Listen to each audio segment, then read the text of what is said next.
C나 D에서 밑으로 가고 싶어요. 저는 성대형이면은 이길만 하거든요. 제가 성대한테 지금까지 다 졌거든요. 대회에서 한 번 더 해보고 싶어요.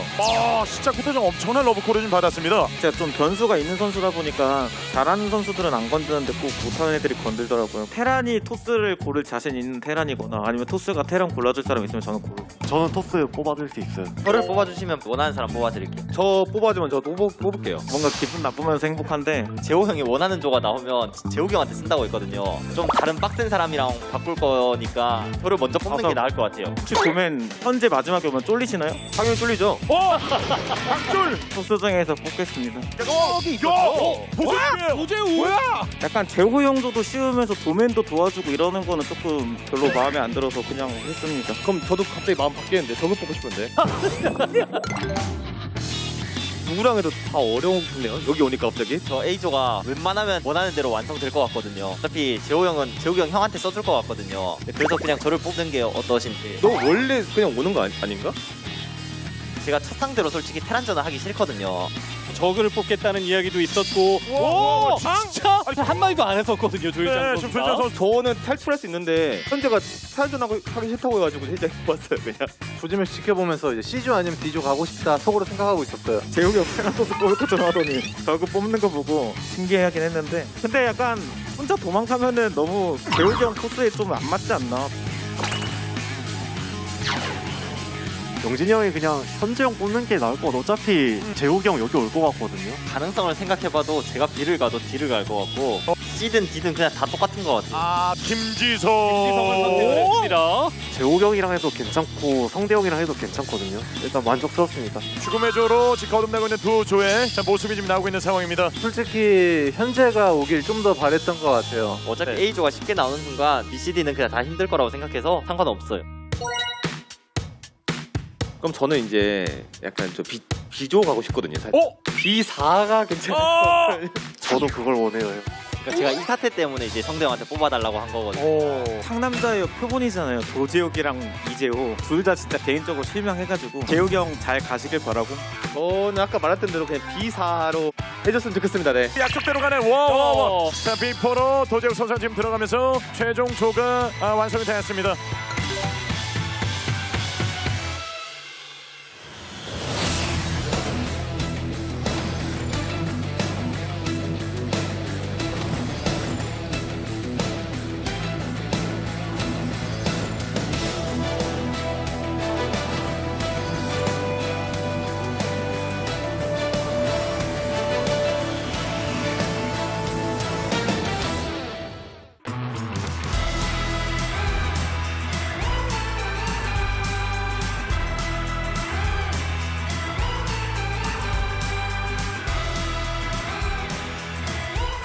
나의 레벨은 다르다 어나더 레벨 하식스와 함께하는 ASL 시즌14 16강 마지막 D조 경기로 인사드립니다. 안녕하세요, 이영경입니다. 자, 어제 함께하셨던 C조 경기, 죽음의 조 경기답게 열띤 경기들이 이어졌는데요. 8강의 남은 자리도 이제 단 2자리뿐입니다. 이 남은 자리를 차지하기 위해 경기를 펼칠 D조 선수들이 제 옆에 자리하고 있습니다. 선수들 어떤 생각을 가지고 있는지 인터뷰를 통해 확인해 보겠습니다. 안녕하세요. 안녕하세요. 네, 반갑습니다. 자, 먼저 D조의 시드자 김성대 선수 안녕하세요. 안녕하세요. 자, 와일드카드전 경기를 통해서 시드를 획득하고 이제 이번 시즌 첫 경기를 앞두고 계십니다. 컨디션은 좀 어떠세요? 잠을 많이 못 자긴 했는데 연습은 많이 하는 것 같고요. 그래서 자신은 있어요. 조짐 형식을 통해서 아마 가장 많은 변화를 거둬들인 선수가 김성대 선수가 아닐까 싶습니다. 첫 경기 상대가 바뀌어버렸어요. 더군다나 테란을 만나고 싶지 않다고 얘기했는데 김지성 선수를 만나게 됐습니다. 도재욱 선수에서. 그때 좀 심경이 어떠셨나요? 근데 뭐 테란 만나고 싶지 않은 건 아니었고 그냥 이제 도맨 선수가 도망가서 조금 실망하긴 했을 뿐 테란전도 자신 있습니다. 김지성 선수 사실 만만치 않다는 생각도 드실 것 같은데 첫 경기에 대한 연습은 어느 정도 되어 있는 상태신가요? 뭐 요새 지성이가 엄청 잘한다고 하더라고요. 전 자신 있고 뭐 잘한 것 같아요, 연습. 자 그렇다면 김성대 선수의 첫 상대 김지성 선수와도 이야기를 좀 나눠볼까요? 안녕하세요. 안녕하세요. B조에서 도재욱 선수와 자리가 바뀌면서 D조로 오게 된 김지성 선수입니다. 조가 바뀌고 난 이후에 만족도의 변화도 조금 있었을까요? 네, 저는 조지명수 처음 할 때부터 저그전을 하고 싶었는데 원래는 테란 토스조였다가 이제 투저그조에 들어와서 저는 굉장히 만족스러웠어요. 최근 김지성 선수의 기세를 보면 많은 분들이 1위 진출에 대한 가능성을 굉장히 높게 치고 계십니다. 네네. 이 부분에 대한 김지성 선수의 자신감 역시 어느 정도 차 계신지도 좀 궁금한데요. 제가 옛날 같았으면 그런 소리 들으면 좀 부담스럽고 좀 그랬었는데 네. 요새는 그런 게 오히려 기분이 좋더라고요. 그래가지고 저는 뭐 오늘 그 기대에 부응하는 모습을 보여드리려고 생각 중입니다. 왠지 모르게 김지성 선수에게 좀 여유가 뿜어져 나오는 것 같다라는 느낌도 좀 받을 수 있는데요. 자, 조일장 선수는 어떨지도 좀 궁금합니다. 안녕하세요. 안녕하세요. 24강 1위로 여유롭게 뚫어내고 이제 16강 경기를 앞두고 계십니다. 좀 소감은 어떠신가요? 일단 조가 쉽지 않아가지고 뭐 연습을 열심히 해왔는데 뭔가 느낌이 좋더라고요. 그래서 오늘 올라갈 수 있을 것 같아요. 첫 경기 상대가 조일장 선수도 역시 좀 만만치 않은 뭘 할지 예측하기가 참 쉽지가 않은 변현재 선수와의 경기가 성사가 됐거든요. 어떻게 생각하세요? 일단 현재 진짜 잘한다고 생각하고 쉽지 않다고 생각하는데 그래도 토스니까 뭐 이겨야죠. 자, 변현재 선수와도 이야기를 나누어 보겠습니다. 안녕하세요, 변현재 선수. 네, 안녕하세요. 이번 시즌 마지막까지 좀 선택을 받지 못하면서 결국 D조 마지막 자리에 자리하게 되셨습니다. 네. 조에 대한 생각은 좀 어떠셨어요? 그만큼 이제 다른 선수들이 제가 까다로워서 제일 늦게 뽑은 거잖아요. 그래가지고 이제 좀 이제 실력이 많이 올라왔구나 생각을 하고 이제 D조 생각보다 뭐 어렵겠지만 좀 잘 할 수 있을 것 같아요. 본인이 오늘 이 D조에서 생존할 가능성에 대해서는 혹시 몇 % 정도 점치고 계신가요? 저는 냉정하게 저는 최종전으로 올라갈 거라고 생각하거든요.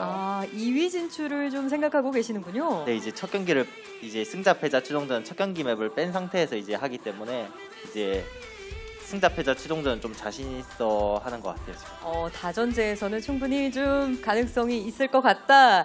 자, 이번에는 D조 선수들에게 어떤 부분을 좀 궁금해하셨을지 팬분들의 의견도 좀 전해드리겠습니다.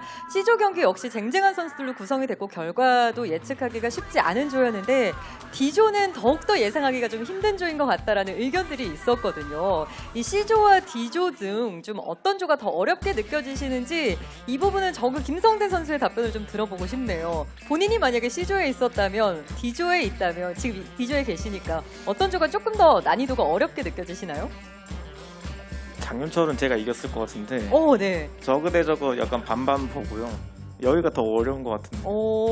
그렇다면 우리 토스 변현재 선수는 본인이 만약에 C조 장윤철 선수의 위치에 있었다면 그리고 지금의 위치 어떤 게 조금 더 어렵게 느껴지실까요? 근데 제가 이제 윤철이가 테란전을 더 잘하고 저거전을 좀 더 못해도 이제 첫 경기만 이기면 윤철이는 무조건 이제 승자조나 이제 최종전에서 무조건 올라갈 거라고 생각했거든요. 근데 이제 윤철이도 첫 경기 이겨서 올라간 거 보니 제가 C조였어도 첫 경기가 그냥 제일 중요했을 것 같아요. 첫 경기를 지면 좀 허무하게 떨어졌을 것 같은데 첫 경기를 이기면 좀 저그전이 괜찮은 것 같아요. 자, 다음 질문은 D조가 또 16강에서는 거의 유일하게 이렇게 종족 밸런스가 포진되어 있는 조거든요. 아무래도 종족별로 연습의 분배는 어떻게 하셨을지도 좀 궁금해하시는데 조일장 선수께 좀 여쭤보고 싶네요. 일단 세 종족전 다 하긴 했는데 네. 하나가 이제 됐다 싶으면 이제 또 하나가 남아있고 그것도 되면 또 하나가 남아있더라고요. 생각보다 연습이 좀 길게 걸렸고 좀 쉽지 않았던 것 같아요. 연습에 대한 완성도는 조일장 선수 어떤 것 같으신가요? 근데 결국 다 된 것 같아요. 아, 결국 오래 걸렸지만 완성됐다. 좋습니다. 이번에는 김지성 선수와 변현재 선수에게 남겨주신 질문인데요. 지난 시즌에 이어 이번 시즌에도 두 선수가 만나게 되셨습니다. 자, 온라인에서 호각세 전적을 기록하고 있는 양 선수지만 오프라인 ASL 무대만 되면 변현재 선수가 조금 더 강한 모습을 보였거든요. 김지성 선수 이 부분에 대한 약간의 부담, 압박 안 느껴지실까요? 그러니까 저도 이제 온라인에서 할 때는 항상 현정한테 할만하다 마인드로 하고 대회 때도 이제 할만하지 않을까 하고 했는데 맨날 졌거든요. 근데 어제 시조 보니까 또 이제 자주 지던 선수들이 이기더라고요. 네. 그거 보니까 오늘 저도 만약에 현정을 만나면 저도 이길 수 있지 않을까 생각하고 있어요. 장윤철, 김민철의 기운을 이어받겠다. 변현재 선수는 어제 경기를 보면서 매번 이기던 선수들이 좀 많이 이기던 선수들이 지고 또 어려워하던 선수들이 올라가는 모습 보면서 좀 어떠셨나요? 저는 그래도 이제 지던 선수가 이기는 거를 크게 신경을 안 쓰고 다른 토스들 경기만 생각을 하거든요. 네. 근데 윤철이 게임이 너무 잘하더라고요. 그래서 이제 좀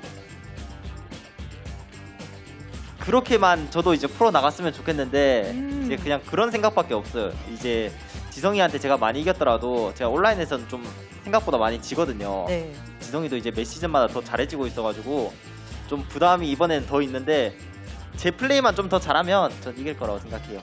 과연 두 선수가 오늘 경기도 좀 만날 수 있을지도 기대해 보겠습니다. 마지막으로 한 질문이 남아 있는데요. 오늘 이제 8강 남은 두 자리가 확정이 됩니다. 본인이 1위로 진출했다는 가정하에 어떤 선수와 같이 올라가면 좋을 것 같은지 김성대 선수 어떻게 생각하세요? 여기서요? 네, 본인이 1위로 진출한다는 가정하에 어떤 선수와 함께 올라가고 싶은지 혹은 올라갈 것 같으신지. 아니 딱히 남한테 관심이 없어가지고 네네. 별로 신경 안 쓰고 저만 꼭 올라갔으면 좋겠습니다. 일단 나는 한 자리 무조건 차지하겠다. 좋습니다. 끝으로 각오를 한 말씀씩 들어보겠습니다. 네, 김성대 선수 한 말씀 해주시죠. 우선 오늘 경기 연습 후회 없이 많이 했으니까 재밌는 게임 보여드리도록 하겠습니다. 네, 김지성 선수. 네, 저도 이제 지금이 또 제일 폼이 좋은 시즌이라 다들 기대해 주실 만큼 좋은 경기력 보여드리도록 하겠습니다. 기대하겠습니다. 조일장 선수. 저는 그냥 오늘 기대 안 해주셨으면 좋겠고 그냥 편하게 할 생각이니까 그래도 응원 많이 해주셨으면 좋겠습니다. 좋습니다. 마지막 변현재 선수의 각오 들어볼게요. 예, 저번 시즌은 16강에서 떨어졌는데 이번 시즌은 꼭 높게 올라갈 수 있도록 좋은 모습 보여드리겠습니다. 네, 16강 마지막 경기 네 선수의 최선의 모습 기대하겠습니다. 인터뷰 고맙습니다. 자, 이렇게 16강 D조 경기를 앞두고 있는 4명의 선수와 함께 이야기 나눠봤습니다. 8강에 남은 두 자리를 차지할 선수는 어떤 선수들이 될지 준비된 D조 경기 지금부터 함께 만나보시죠.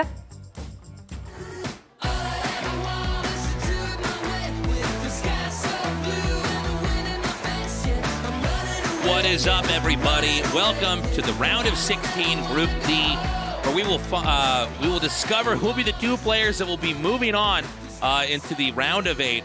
Before we get started on our players, so we want to say, guys, everybody who's been supporting us on Patreon, thank you so much. That's patreon.com/ASL English. If you haven't signed up already, we want to give you a little nudge and help us reach our goal for this season. Yeah, thank you so much, guys. And it's been a great season so far. I am absolutely loving it, and we've had like a lot of really great games. I think overall the game quality has been a little bit higher than the last couple seasons. Sure, yeah. And I think this group in particular is the hardest one to predict for the entire season.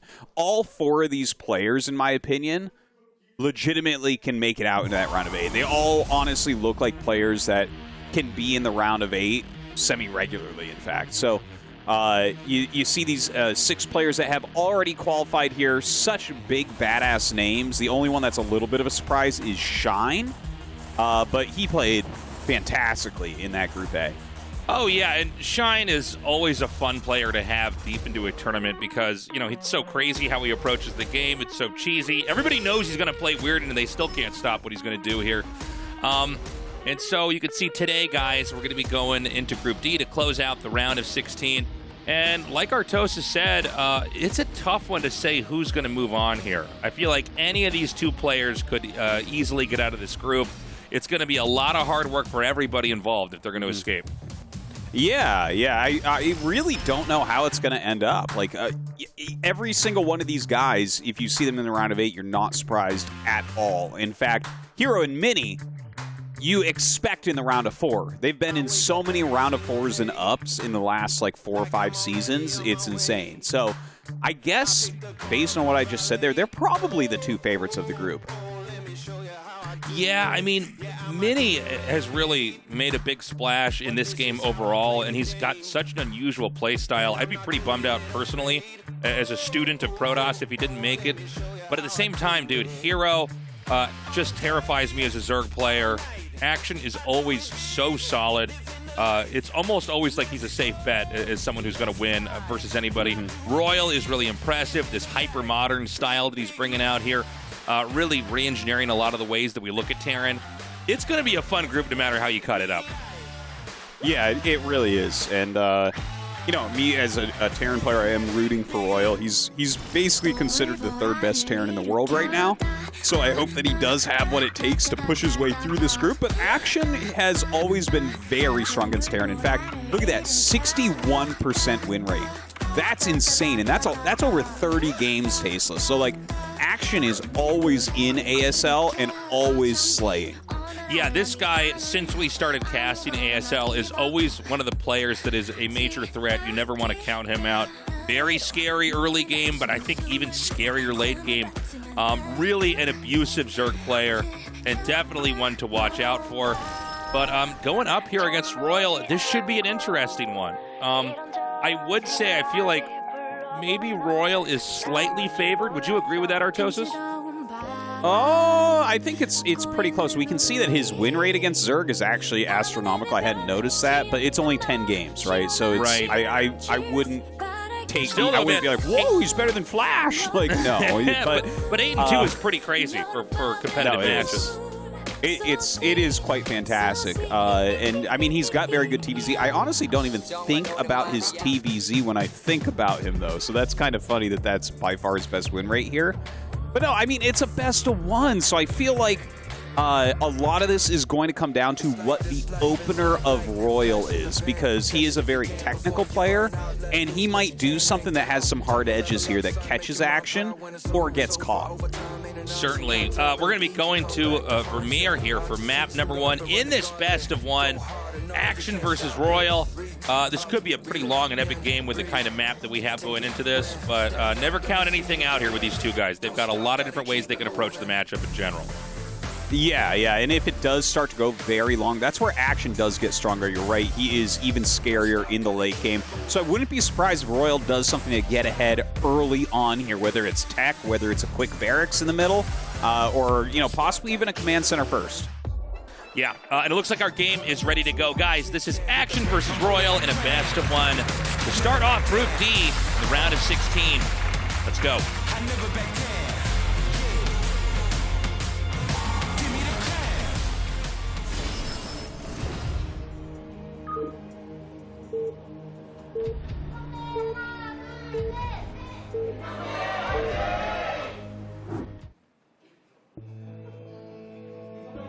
In the top left, we have Action. And in the bottom right, we have Royal.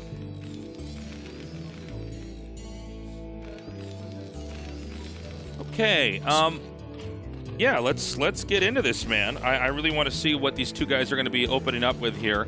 You know, we've seen fast command center trending for a little while now. That's kind of the thing that's at the front of my mind right now, Tastosis, is will he be going command center first? It's a good map for it because it is kind of a big map. It's a good player for it because Action not too likely to go for a quick pool. So that's kind of the thing in the back of my head where I'm like, yeah, he might take that risk and just try to be ahead from it. It's also funny, we've had a command center first trending on GSL, which is also going on right now. It's been insanely popular in Terran versus Zerg. Although I do feel like that opening was heavily influenced by ASL itself, but it's kind of funny to see the two games, you know, being played in tandem next to each other, and to kind of see if you know, certain ideas kind of leak over from one side or to the other. Yeah, I mean, they definitely could. The thing is, I think it makes sense in general for Command Center First to trend, because the better people get and the more refined everything gets, the worse early pools become. But this is an overpool. This is not the first time we've seen this against Terran in the tournament too, so this is actually beginning to trend a little bit. Dude, it's interesting to watch what the pro gamers are starting to do a little bit differently here. Yeah, a lot of times I always think of this as like a ZVP opening, right? But here we are, we're seeing it being used right now. Eric's in the main, by the way, action. Going to get his hatchery just a little bit later here. And there's a cross-spawn scout. Yeah. Dude, this is getting wild, because Protoss have actually started to do this a lot, like for instance with Nexus First, but to do a cross-spawn scout in this matchup is certainly something that I was not expecting, and he scouts overpool immediately, so, like, I mean, can you get a better opener as Royal? No, you can't. This is perfect. Yeah, this is kind of crazy here. He's going to see the Lings coming out, and is he going to immediately make a hatch over here in the bottom left? That's kind of crazy. We've seen this before in this matchup. It's definitely not standard, right? A lot of times we'll see the third hatch put in the main much later on. A lot of times when Mutalisk Tech is already out. But I guess if you do get a sense that they are going to go for an expansion pretty quick, there's nothing they can do to punish Zerg for doing this. So I really like this for action. Yeah, it's become a little bit more popular, I would say, in the last 6 to 8 months, where if a Zerg like 9 pools, or I guess overpool now, like overpool is like the more economic 9 pool, so I guess that right. it's morphed, but it started off as 9 pool into 3 bases, which is weird, right? It's like that. It doesn't seem like that would make sense, but the Lings kind of force your opponent into a defensive stance, and it like slows them down from doing very much. But the thing is, Royal is cutting corners like literally exactly perfectly. He even skipped his bunker here. Like, he knows the timing and how many Lings are coming exactly, and now he sees the hatchery, and he's already added a second barracks. Right now, I really, really like this position for Royal. Oh man, is he going to catch that Overlord? It looks like that was what it was intended to do. I don't know if Action sent it late or Royal sent his Marines early, but kind of cool to see these little moves like this coming out here. And yeah, you're certainly right. He was looking for that Overlord. The thing is, it seems like Royal has things mapped out so well right now that probably Action did send it like a little bit late, or he went a little bit further into the main, something like that. Yeah. But yeah, you can see right now it's like an Academy rush coming up from Royal, and this is going to be pretty hard for Action to hold. There's not many choices here. Like, he can sunken push to his ramp, which is like way too expensive, or he can try to go mass speedling, which is, it hurts his economy too much. I don't know what you're supposed to do, because I feel like as soon as Royal gets 2 medics out, he can just go kill the bottom left. Yeah, well, he hasn't scouted this yet, right? He doesn't know. No, he knows. His SCV saw the morphing hatchery. So okay, got it. All right. Yeah, no, good correction, Tastosis. He's like super ready to do that damage, and like some Lings are popping out here. They do catch the SCV, so he's going to be aware of that. But look at his Marine count. Like, everything is really healthy for him right now. Yeah, he's in good shape, and it's not convenient, man, to have sunks here like this, like we see just being made right by the hatchery. Yeah. It's an awkward spot. I mean, really, unless they're at the ramp, the sunks can just be avoided whenever the Terran feels like it. So this push coming out, this is going to be a problem here. It really is. Actually, I want to just throw this out here, because I've seen a few more people sunking like this on these hidden bases. And basically, once you have range, you can hit the hatchery without being hit by a sunk. But before that, you cannot. So, like, those sunkens he will have to deal with. Oh, interesting. So basically, you're fine until that upgrade's done. And so... Yeah. And the thing is, you'll have the mutas out before range is done, like, no matter what as well. Okay, so the Marines are going to come up here. Now, again, I mean, look, there are 2 sunken colonies, but if there's no Lings here right now, you can just kill the 2 sunken colonies. And keep in mind, you could always run behind the minerals with the Marines and medics if you need to, assuming that those are taken out. Now, the Lings are going to come in here, so he might have to think twice before doing this. And there's really no way not even a single Marine can hit that hatchery without range? At the very far diagonal, maybe you can get 1 to 2 Marines to attack it, but yeah, in general, this is not something that you can hit without Sunkens hitting you. Now, mutas are going to be popping out here. The Lings are actually leaving. There could be a counterattack on the way. Yeah, this is kind of crazy. What do you think about this Queen's Nest? It's so fast. It's so fast, It's definitely not a normal time to have a Queen's Nest here. Normally, you know, it's minutes from now at the earliest, so this is kind of wild. Another Sunk's going to be put down. Now, let's keep in mind, everybody, these Marines can't really leave here either. So it's like kind of uncomfortable right now. The Lings are going to do a counterattack in here. Nicely done. And, oh, this is bad. Yeah, that's a bit annoying right there. He did move out with a smaller group of bio. Looks like he's turning that around now. Look at this, catching a medic, catching a few Marines coming out, going after a few of the SCVs. So the Ling counterattack doing a good job. In the meantime, it looks like those other Marines have moved out from behind the minerals. So this is a really insane game right now. Like, we haven't seen a single Mutalisk. This Bioforce hasn't been able to do what it was looking to do at that third base. And there are the mutas now after Hydras have already been made. Like, there is a lot of mind games going on right now. Yeah, I mean, basically Action's trying to do whatever, it's like the opposite of whatever Royal is going to see. But it's kind of hard to watch sometimes. It's so funny that we had mutas coming out so late. Those Marines are still here, but these mutas are not going to go and try to defend that base. Instead, they're going to try to come down and hit this natural expansion. We see SCVs going down here right now. Only 5 mutas so far. Yeah, but 5 mutas going to do a pretty decent job over here because there's no turrets. Like, he showed the Hydras, so of course Royal's like, oh, you're going Ling Lurker. Okay, yeah, with this hidden base, maybe that makes sense. But now he's sitting here with very few turrets. Like, look, that's a burning turret. He's making some turrets in his mineral lines, but the mutas just fly in and start to wreck them. And, like, again, I feel like Royal had the better opener, but Action is playing, like, a very intelligent game here. Yeah, this is a really interesting one to follow. I do worry that Action's position is going to be a little bit flimsy later on.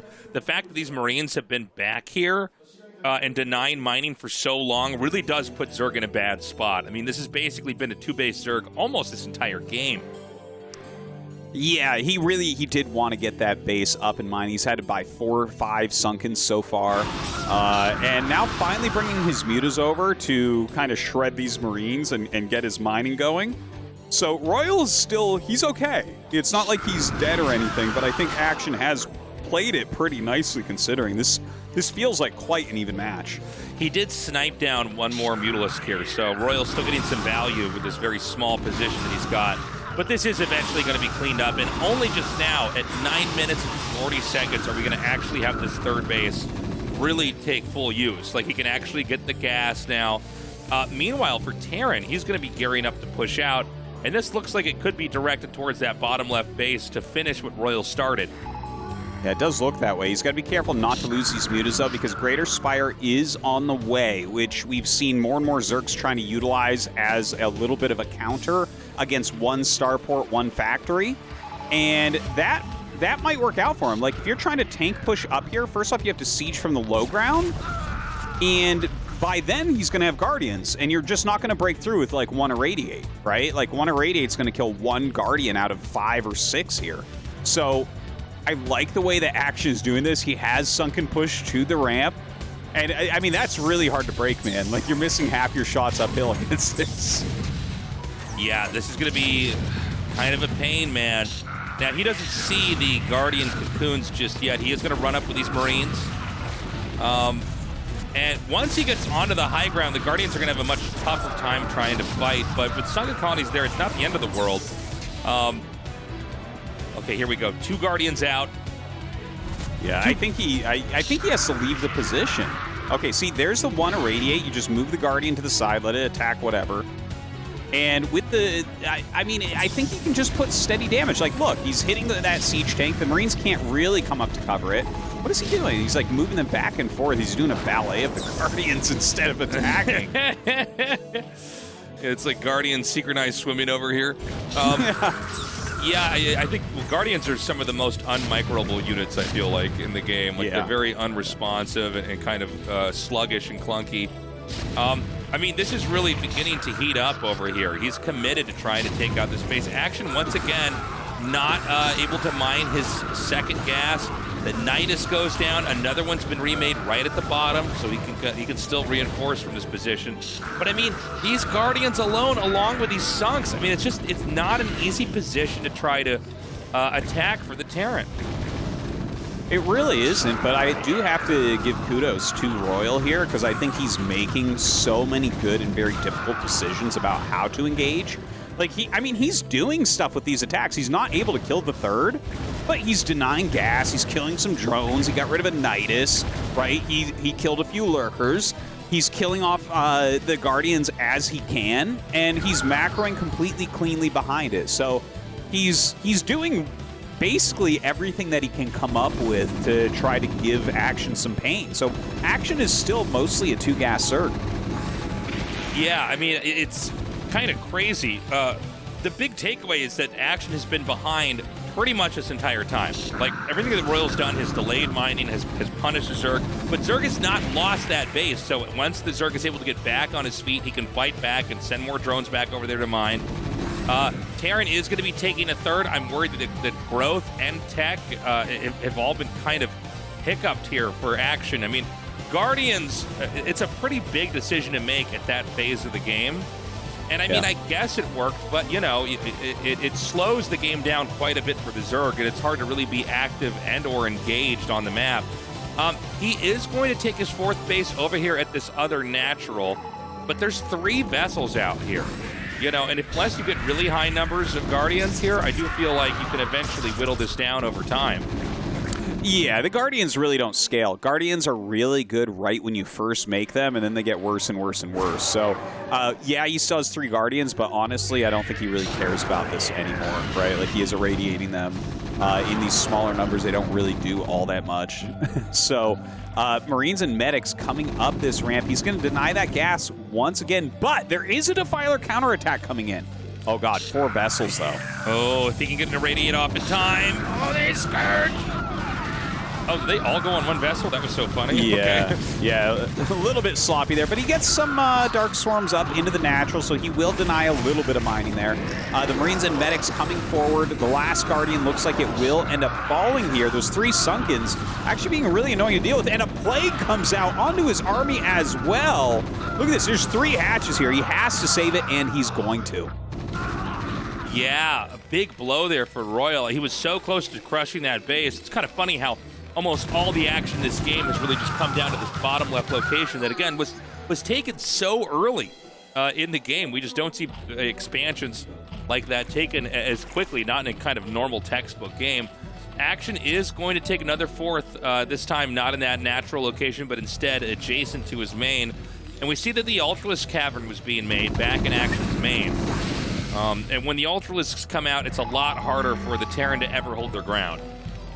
You know, I do have to say, like, there is this one thing about Action that I personally don't think is that great. I feel like he goes Ultra before he really has the economy for it quite often in the matchup. But the thing is, it works for him a decent amount, so we're going to see if that ends up working out. But just looking at his gas bank and how hard it's been for him to actually mine gas, I'm not sure the Ultralisk Cavern is going to pay off for him. Yeah, you might be right. You need to have gas built up for a while, and I mean, the big theme in this game is that this expansion just can't get utilized correctly. Really nice irradiated vessels just on top of anything that might be popping out of that Nidus here. And is he going to actually fall here? I feel like we're seeing Royal win multiple fights all at once. Oh man, this Nidus network really would like to kill that off, because any reinforcements coming out, that's going to be the only hope right now for Action. To actually save this base. The gas goes down. The hatch very well could go down too. Yeah, he's really trying to get that hatchery, and only a few lings popping out. Finally, down goes the Nidus, and not a lot is left over. GG is called, and Royal will take that game. That was a cool one, though. I think that Action, like, really flexed himself around, really did his best to stop a situation where Royal was completely on top of everything. Like, that was, I gotta tell you, as a Terran player that watches, like, all the Terran games, that was very well done. There was a lot of hard situations, a lot of hard choices, and Royal was on top of all of them. Yeah, Royal just stayed on top of Action. I think Action had a pretty insane and impressive game all the way through, despite being beat up the entire way. But yeah, I mean, you're not going to have the kind of tech that you need to have if you can't get that gas at the third. And really, that third base, I mean, minerals are great, but really it's about the gas, guys. Oh, a million billion %. Like, you get enough minerals off your first two bases. It is about that gas. It's about being able to really flow out with your upgrades while getting enough defilers and lurkers to stay alive. And then, of course, he had to buy all those guardians to stay alive against the tank push. You can't blame him for that, right? Like, that was a good move. That did save his base. His base would have died otherwise. But at the end of the day, he just did not have enough to hold on. Okay, guys, we're going to go to a break. We come back. Hero versus Mini in the next best of one in Group D of the ASL.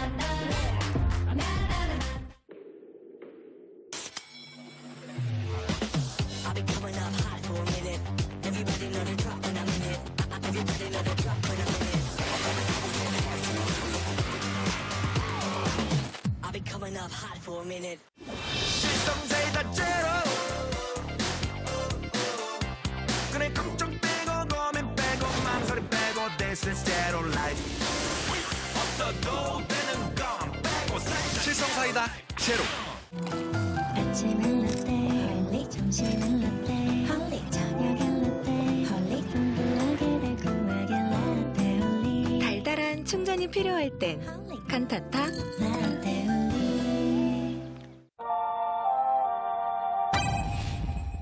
상큼함 맥스, 칼로리 X, 맛있는 탐스 제로. 요즘 제일 탐나는 제로.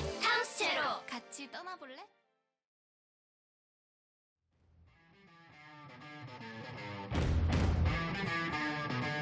What is up, everybody? Welcome back. We are going to now go into a PvZ here and see how Hero is going to fare against Mini. Dude, this one is going to be great. Hero is like maybe the best Zerg in the world right now. Mini's certainly one of the best Protoss players. And they're both fantastic at this matchup. And they both play it, like, not exactly standard, I would say. Like, I've really enjoyed a lot of Hero's drone-heavy plays. But is he going to be able to pull that off against Mini? Yeah, that's going to be the question. I think that Mini... there's going to be a lot of opportunities for Mini to try to take control of this game.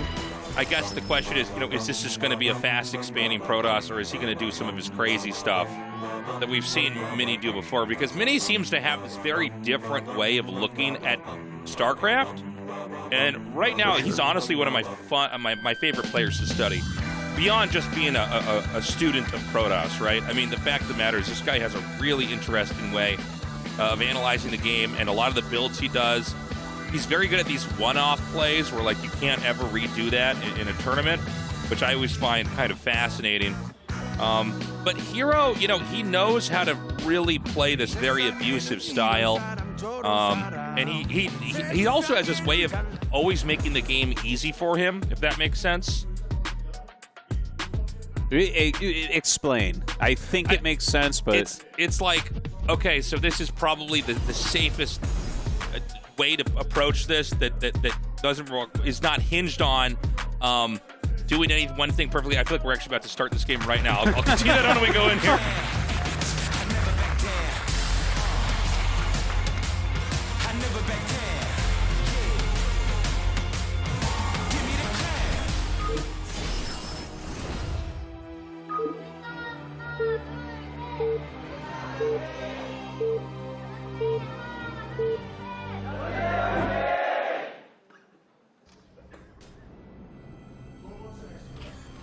Yeah, he's very good at setting stuff up. to be very, very difficult for the Protoss. And you know, if he's ever scouted, he'll always immediately change what his pattern is. So you know, scouting against Hero, I feel like you never get any useful intel because you know he could just as easily drop it, you know, whatever you've seen. Okay, But he's a very, very scary Zerg player to go up against. And sometimes he just looks untouchable. He does sometimes, yeah. Still one of my favorite moments in ASL history is when he somehow got the Marines and Medics away from the Valkyries. You remember this? Oh, yeah. And, it was this situation where there was no way on earth he should be able to win. And then he, masterfully moved his army around so much that he was able to snipe the Valkyries. And it was like, oh my god, that was insanity. You just never see stuff like that. But, yeah, no, I love his ZVP as well. I was actually talking about it a little bit in another one that we saw. Remember that game where it was 9 pool speed into 6 hatch mass drone? Yeah, that's like Hero's. That's like Hero's build. He's actually someone. He was the first person that I saw do that in ASL several seasons ago. So, yeah, no, I love his type of play. Look at this. It's once again the overpool gas. Yeah. Huh. Okay. Yeah. Yeah, it's going to be quick lings with speed unless we have some real surprises here. Now, I do want to point out, Mini has a lot more that he needs to wall with here because he put his pylon behind the gateway. Oh my god, he's 2 gaining. Oh, tasteless. Isn't this the build that you love? I mean, well, no, but not at the low ground. I mean, this changes everything. Oh, okay. Yeah. Well, tasteless, this is your moment. All right. This is, I know if anybody's been watching my stream, I am dual gateway man and PvP and PvZ. So if you do this and you make it in your main and you see the 9 pool, I guess this looks like a 9 pool, but Overlord into quick pool and gas. This is basically an altered 9 pool build, okay, where you get the Overlord first. You look at it and you laugh because you just go block your ramp. However, oh my god, is he going to moving shot this? Tastosis? Ooh, it's close. Keep in mind, you do not have a lot of drones right now. Yeah, you do not want to be losing that to the probe, but the probe jukes and jives. Mini is the best probe control I've ever seen, by the way. Oh, yeah. So, yeah, the issue now is that these gateways are on low ground. The Lings will get in there and kill the pylon. He's going to send one Zealot to go all the way around, and then I guess he wants to try to have this defensive style. The double gate at the entrance for a fast expand build is actually a very, very old build that I thought was just not used anymore. But here we are, Mini's being crazy once more. Well, that might be exactly why he's using it, is because it's not used anymore, honestly. He really throws the metagame for a loop very, very often. Now, he does have a couple more Zods heading out. As this one hits the main, I think he realizes that the Zerglings may need to be pulled back. So sending a couple more to continue to keep on this pressure. He goes after a drone, has to pull back. A nice drill there from Hero, and ooh, Hero does pick off the probe. The thing is, right now, the Zerg is in a completely uncomfortable spot. He's forced a sunken colony to be made. The other 2 Zealots are going to come in. They're going to go for the wedge behind the minerals at the expansion. This is a crazy game, dude. We just never quite cast anything like this. Do you get a sunken at the natural now because those Zealots are behind, or did he even see those go behind? I don't know that he saw them, Artosis, because I don't feel like it makes a lot of sense for him to move out. Now, the thing is, there's just Lings being made here. Did he block the ramp, by the way? Is something on the ramp? Yeah, there's definitely something on the ramp. Maybe a couple probes, I'm not sure. Yeah, I'm not sure either. I mean, basically, if the Zerg can't get up and start killing workers off, there's not a whole lot to work with right now. And I think at this point in time, he has enough Zealots, he can basically plug up all the entry points here, throw down a cannon, and I guess he has the opportunity for counter pressure. Keep in mind, the Zerg doesn't have drones. Hero keeps making Lings. The Zealots can peer over at the egg and see Lings hatching, which means all you need to do then is probably just get a forge and cannons. Okay, here we go. Drones are going to come out now. But, okay, are these... is he going to do a Ling all-in or no? He's going after these Zealots behind, but they are so well placed. That's actually disgusting how much they are cutting through. Oh, my God. Hero will end up cleaning them, and we'll see if those are drones popping, but he does have a group of Speedlings here ready to try to run by. Oh no, the entrance is not... Okay, he needs to block the ramp. Okay, he has just enough Zealots that he could probably just close this off. Meanwhile, more Zealots are going to be headed towards that other base. There is a forge done. I don't see a cannon. The other Zealots are going to come back here. Now, once he has a cannon or two up, it's very, very difficult to try to make anything else work as the Zerg player, unless you can run in and kill that cannon, as an example. But the problem for the Zerg has basically been that he wasn't making drones the way that he wanted to this game. This is what makes 2-Gate, I think, very interesting in general, is that it kind of forces the Zerg to actually have to respect the Protoss early on, because, you know, it's not just, you know, 1-Gate Zealots coming out or cannon rushes or anything like that. You can become very active. And you can see, look at this, he had enough to block back at home, but then when he sees that he's being stalked by the Lings, he sends the rest of the Zealots out. So, like, there is a very serious wave of Zealots coming across the map that could do a ton of damage here. And behind this, Mini is continuing to crank out probes.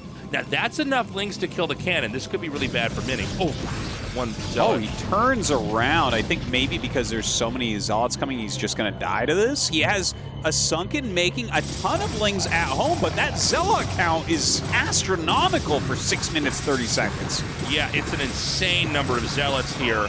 It looks like the rest of the Lings are going to come back. He might want to try to run up the ramp. It's not clear. The spawning pool goes down. The Zealots are still here. There are almost more Zealots than Lings right now. He backs up 2 more Zealots here to answer in with the mix. What an insane game this is. It looks like Mini is going to win without mining gas at this point. He is just attacking with so many Zealots. There's a ton of Lings still coming out. But, I mean, this is so rough for Hero. Hero's down 20 supply still. And again, you got to remember that, you know, these Zealots that are eventually going to be picked off, there's no drones. All these Lings that are made, you know, probes are continuing to be cranked out 1 by 1, or 2 by 2, I should say, with the 2 Nexuses. He's got the +1 attack coming here. He's got a Citadel coming. He didn't even need to get a Stargate here because he put on so much pressure. He knows that Mutalisks aren't even coming. That's amazing for him, isn't it, too? The fact that he doesn't even have to get the Stargate. But one thing I have to say that I'm really impressed from Hero, I don't know how he afforded this, but he has 5 hatches right now. Yeah. So, like, if he does switch into drones, he can get his drone count up really, really quickly. And, in fact, he went from 20 supply down to only... he's closing that gap, I guess, is what I'm trying to say here. And he's starting to get his drone count up to where he wants it. Yeah, so there's all these Lings that can now contain him here. I don't think that Mini wants to move out, really, until +1 attack. Well, this is why. These Lings can end up catching you. Looks like he's going to get some of these Zealots back to safety here. But really, he wants to be careful because once you have +1 attack at speed, you trade way better versus the Lings. Well, he backs up towards those gateways. Still just producing, though. We've seen a few supply blocks from Hero. I feel like he keeps getting supply blocked here. Hopefully he has his Overlord still on the way. But with those 5 hatches, even though, like, I mean, Mini was able to power up without the Stargate, like you mentioned, which I find to be just so impressive. Is Hero in a better spot now? No, I find this position so hard to read because it's like, okay, he actually just like super droned up, and yeah, Mini's still up in supply, but it's just Zealots, right? It is, but you know he's going to have the Templar tech coming here. Hero always very good at kind of turtling and keeping himself safe here. I don't know that Mini could do anything. I think Mini wants to come in here and at least try to force these sunken colonies down here and force Zerg to defend and respect the position here. No +1 attack yet. Keep in mind, you know, you kill things so much quicker with +1 attack. Two Zealots, in fact, even locked in here. Yeah, very good drone drill. Really great Sim City here as well. Great micro from Hero to make sure he stays alive, but Mini's macro continues forward. Like, he is just charging here, man. Look at this. He's up to 80 supply right now. Like, 5 gates. He's got his +1. It should be finishing up any moment. And, in fact, even getting Dragoon range already. Yeah, right now, I think it could go either way. Certainly, Protoss can't kill the Zerg, right? The Zerg is turtled up. The Zerg is very comfortable. I think Mini was very smart not overextending in here. Armor is now going to be on the way. And I think he's basically keeping these Zealots out here to watch what's going to hatch from these eggs. Is it going to be Mutas or is it going to be Hydras? And Mutas are going to be out. Now, remember, no Stargate in this game, right? He's got the 2 Dragoons. The 2 Dragoons you make basically is like kind of a safety net against Mutas coming in. It buys you a little bit of time. Mutas don't kill Dragoons that fast. But he needs these cannons to be up. And you know, if you see Protoss play this style where there is no Corsair, a lot of times they have to make a Dark Archon if the Muta count gets high enough. Because otherwise they will lose all their Templars. Yeah, I've definitely seen that, and it feels like it's really, really strong if you do get that Maelstrom down, but we don't see any DTs being made. He does have a couple High Templars out, so he might actually have a Psystorm. Oh, and he does hit a Psystorm on those Mutas, but a lot of probes are falling. Man, Hero got a lot of probes in the main. I think there was something like 5 or 6 probes left mining by the time the Mutas were chased out, which is crazy. Now, a lot of Dragoons joining the Zealots and High Templars that are walking out of this base. Is he going to have an army that can actually deal with this? That is a lot of +1 Zealots, and the army overall, it's like, it's mutilating. Yeah, I mean, the problem is the Zealots are just going to decimate the Zerglings, right? I don't think we had an armor upgrade finish here, or if we did, I didn't see it. He might go for a counterattack, too. Ooh, yeah, I think you're right. That's what he's going for. It might turn into a base trade scenario here. High Templar popping out, not enough energy there, though. And it looks like that is exactly what's going to go down. Who actually wins this one? Well, I mean, I think it all depends on whether or not the Protoss can get in or not. The Protoss has enough. If he can get into the main and kill that, it's going to be good. I don't think that the Zerg has quite enough to, like, let's say, kill the Protoss outright, where the Protoss might actually just have enough there. But these are so many sunks, man. And with these Dragoons and Zealots running around in the back, I mean, if he could just kind of hack and saw his way through here, he might be able to take it. Nice storm on the Mutas.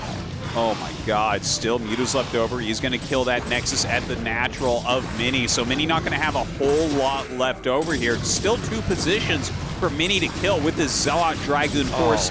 Has a Psystorm, at least 1 left right now, and he does have these fantastic 1/1 upgrades. Oh my god, that was so good. It's crazy, but the Muta's coming back, Tasteless. I think Hero is going to hold this and win the game. Well, hold on. I think he is going to kill that Archon before it can finish.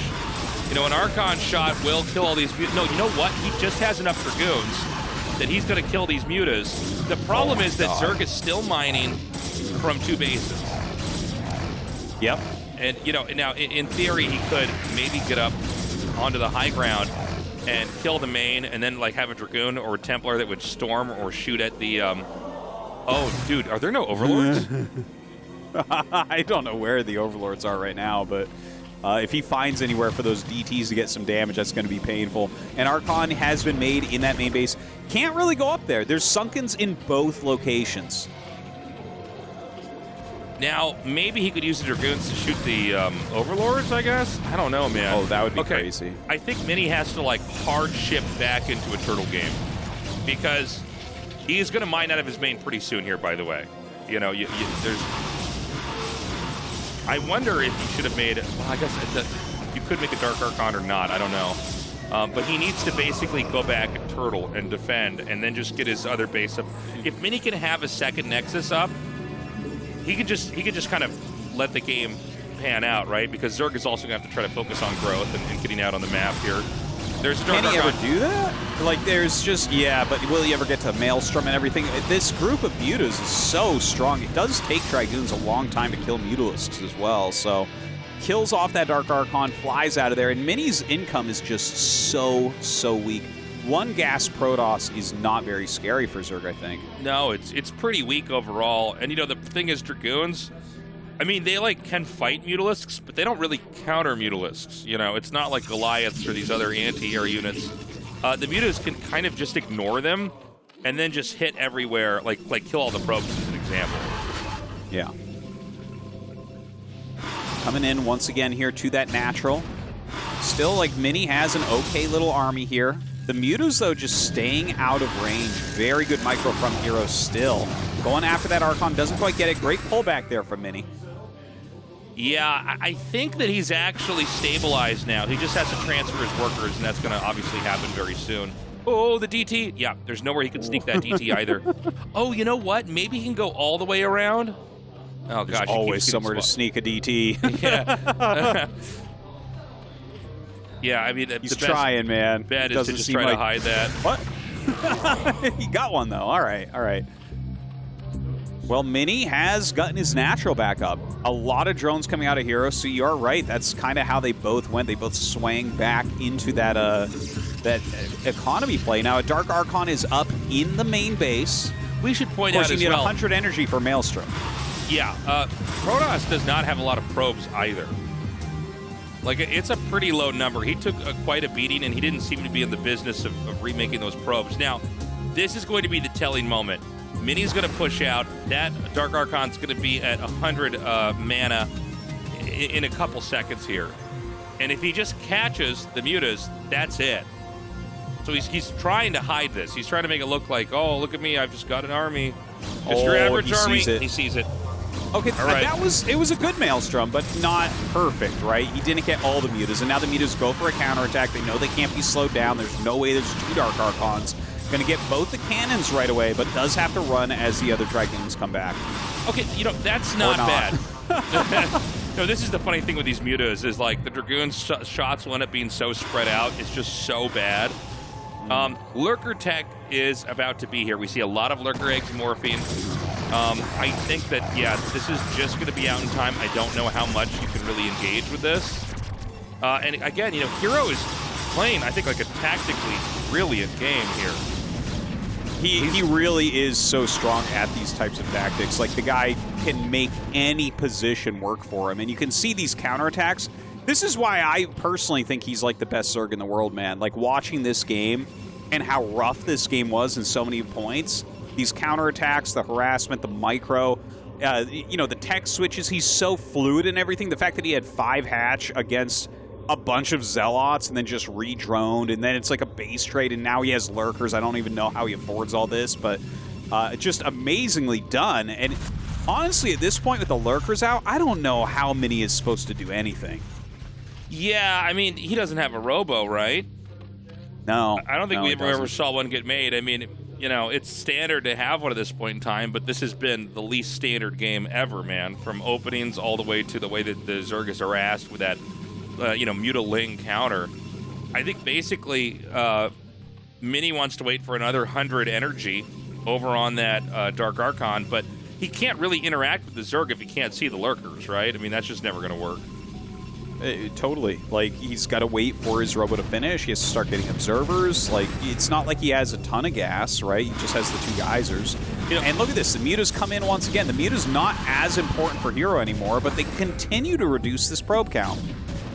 Yeah, I was going to say, you know, if you don't have a Stargate, you can even make a Guardian or 2. It's not probably the best thing to do, but you got to remember, when you don't have the Stargate tech, suddenly you don't have the easy answer, ever.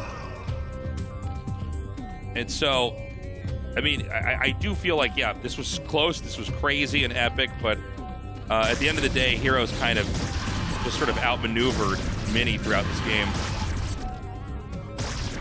I love the one Lurker here.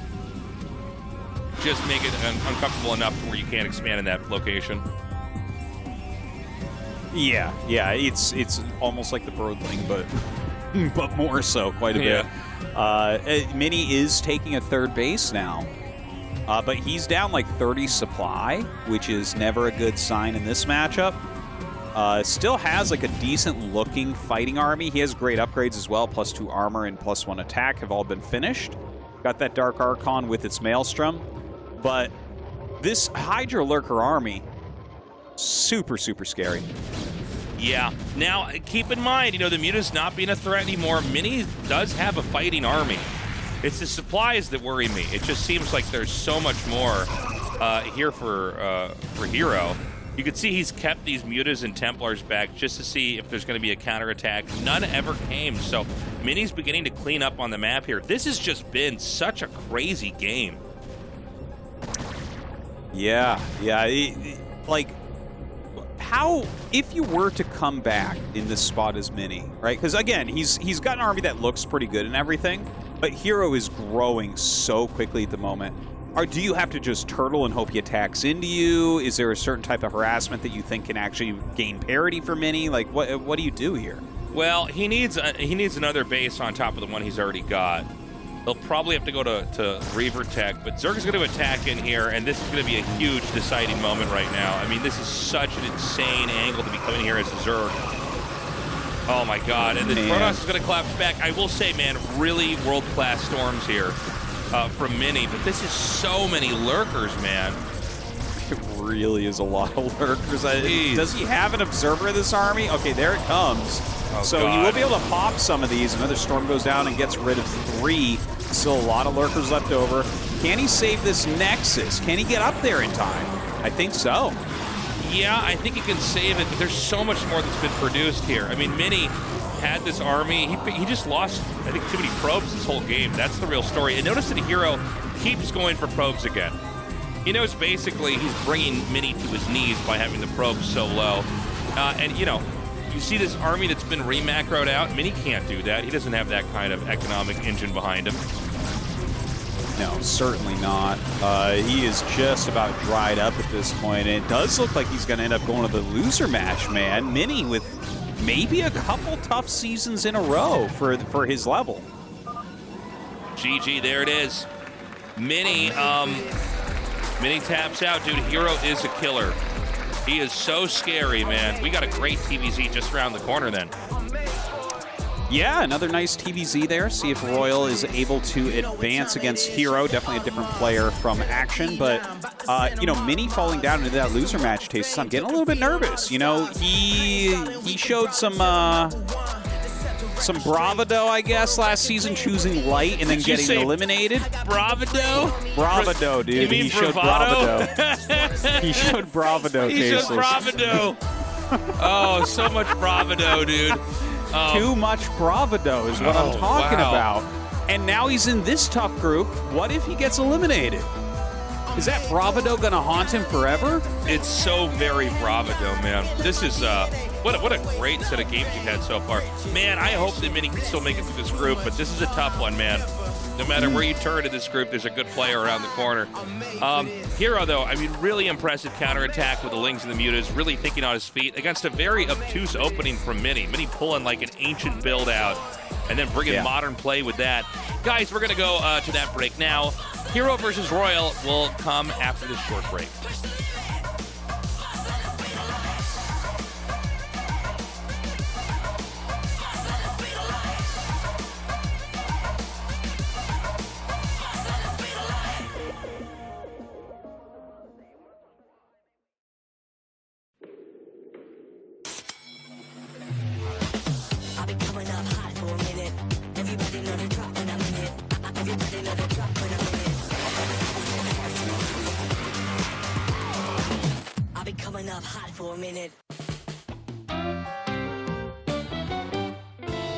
안녕하세요. 저는 저그 프로게이머 김성대입니다. 뭐 약간 이런 느낌으로 이제 뮤탈 저글링을 마른메딕을 따먹으면서 딱 끝내는 모습. 연습을 따로 하진 않았는데 이제 머릿속으로 VOD를 보면서 아 이때 무조건 마른메딕이 나오는구나. 그 병력을 내가 조금 멀티만 펴놓고 어느 정도 뽕을 뽑아서 먹으면은 이길 수 있겠구나라는 생각을 하고 내일 경기에서 임했어요. 감사합니다. 안녕하세요. 이번에 16강에 진출한 테란 김지성입니다. 제가 한 2년 전인가 친구들이랑 오랜만에 생일 파티를 했는데 고속도로였는데 이만한 트럭이 뒤에서 박은 거예요. 그날 진짜. 근데 딱 박는 순간 생일인데 나 혹시 오늘 가는 건가 이 생각까지 들 정도로 깜짝 놀랐는데 다행히 큰 사고는 안 나가지고 그냥 뒤에 좀 박아서 그냥 목 아프고 그 정도? 그랬던 기억이 있네요. 생일날. 네, 안녕하세요. 이제 프로토스 변현재입니다. 솔직히 개인적으로 제일 좋아하는 유닛은 그냥 리버가 제일 좋거든요. 제가 잘은 못 쓰지만 공격력이 너무 세요. 잘 쓸수록 제일 좋은 유닛이라고 생각을 해가지고 모르시겠죠? 이게 다크테플러인데 제가 망토도 있고 이제 김웅중 선수 거를 보고 배웠는데 김웅중 선수 다크를 좀 별로 안 좋아하거든요. 그 영향이 좀 많이 큰 것 같아요. 그래서 다크 템플러를 좋은 유닛인데 좀 싫어하는 것 같아요. 안녕하세요. 조일장입니다. 저는 오늘 경기 같이 했던 황병영 선수, 이게 지금 약간 그 각도가 있어가지고 약간 이렇게 있는. 근데 이 정도면 잘 그리지 않았나요? 잘 그려주고 싶었는데 차라리 첫인상 안 좋은 사람으로 했으면 더 잘 그려줬을 텐데. 김윤중 선수. 그리고 걔는 귀가 안 보여요. 이게 정면에서 보면 귀가 안 보이더라고요. 아, 눈썹이 그리고 얘가 좀 앵그리버드처럼 약간 화나 있어요. 처음 막 박아주면은 이건 똑같다. 아, 이게 특징이 귀가 없는 게 포인트예요. 얘 윤중이 진짜 정면에서 바라보면은 귀가 없어요. 제가 관찰을 해봤는데. 최근에 바뀌어가지고 그냥 저를 많이 믿어주기도 하고 따라주기도 하고 또 제가 제일 많이 알려줬어요. 성격은 더러운데 그래도 게임적으로도 따라오려고 노력을 하기 때문에. 일단은 그 학생 중에 이제 도우찌라는 학생이 있는데 눈동자만 그려야겠다. 아, 더 이상한데. 제가 게임할 때 입이 항상 이렇게 돼 있어요. 이렇게 생긴 것 같아요. 진짜 평범하게 했는데 특징만 약간 살렸거든요. 저는 재욱이 형이요. 약간 어깨 넓은 걸 표시하고 키도 이제 큰 거를 그렸는데 제 형이라고 생각하면 좀 제일 좋을 것 같다고 생각해서 재욱이 형이라고 떠올랐어요. 어깨가 이러면 안 돼. 근육질이 되려면 거의 뭐 직각으로. 아니, 그 근육을 표현하고 싶은데 이게 진짜 몸짱 같지 않아요? 자기 관리 잘 해가지고 지금부터 잘 해서 앞으로 살 날 동안은 이제 열심히 사는 걸로. 이게 집에서 할 때랑 항상 느낌이 좀 달랐거든요. 근데 최근에 이제 AFL 결승에서 올킬 할 때도 그렇고 종족 최강전 결승적 프라임에서 우승시킬 때도 그렇고 세팅하는 법을 좀 최대한 집이랑 똑같이 하니까 경기가 좀 잘 되더라고요. 그거를 최대한 연구를 해서 집이랑 최대한 비슷하게 하려고 노력했더니 이 책을 읽으려고 사놨던 건데 결국 용도는 지금 이런 식으로 여기도 이제 집에 모니터를 대장소로 바꾸고 뭐 그런 노력을 했더니 더 잘 나오는 것 같아요. 항상 이제 방송을 하면 의자에 앉아서 이제 하잖아요. 또 의자에서 앉아서 게임 하기는 좀 힘들다고 생각을 해서 등 뒤에 이제 기대서 노트북으로 드라마 보면서 롤토체스를 하다가 그 롤토체스 때문에 핸드폰을 바꿨거든요. 그래서 이제 똑같이 이제 방송을 안 하더라도 게임은 게임인데 좀 편하게 할 수 있는 게임을 하고 있어요. 여기서 이제 이기고 나서 이런 그 뭐라 해야 되지 환호? 이렇게 하면서 이렇게 내려오는 거죠. 이때가 제일 약간 좋은 것 같아요. 인터뷰 시작하고 응원해주시는 분들이 많은 만큼 내 만족스러운 경기력이랑 결과를 꼭 보여주도록 하겠습니다. 개인적으로 폼도 제일 좋은 시기고 진짜 열심히 해서 결승 꼭 가보겠습니다. 24강을 힘들게 올라간 만큼 높은 곳까지 갈 수 있는 모습을 보여드리겠습니다. 이번 시즌은 느낌이 좋거든요. 높이 올라가서 우승까지 할 수 있는 모습 보여드리도록 하겠습니다. 화이팅! Welcome back, everybody. We are now going to go to the winners match. It's best of 3 from here on out, and we'll be deciding who is the first player to move on to one of the last 2 spots here in the round of 8. Yeah. One of these guys going to go ahead and win. I got to tell you, Tastosis, now that we're in best of 3, looking at the 2 players, honestly, I'm going to side with, I think Hero has an advantage here. Although Royal played so... Dude, yeah. It's like he's like a bird that's excited. Oh God, someone go there and fix that. Or gonna curl and make it like that forever. Look at that hair. Oh no, it looks like he's ready to be hung as a Christmas tree ornament. Someone go fix that. We can't have this the whole game. Oh, I would never play an ASL like again. Bam. What's going on? Oh no. Oh no, we're just gonna start this and he looks like that. All right, here we go. Oh God.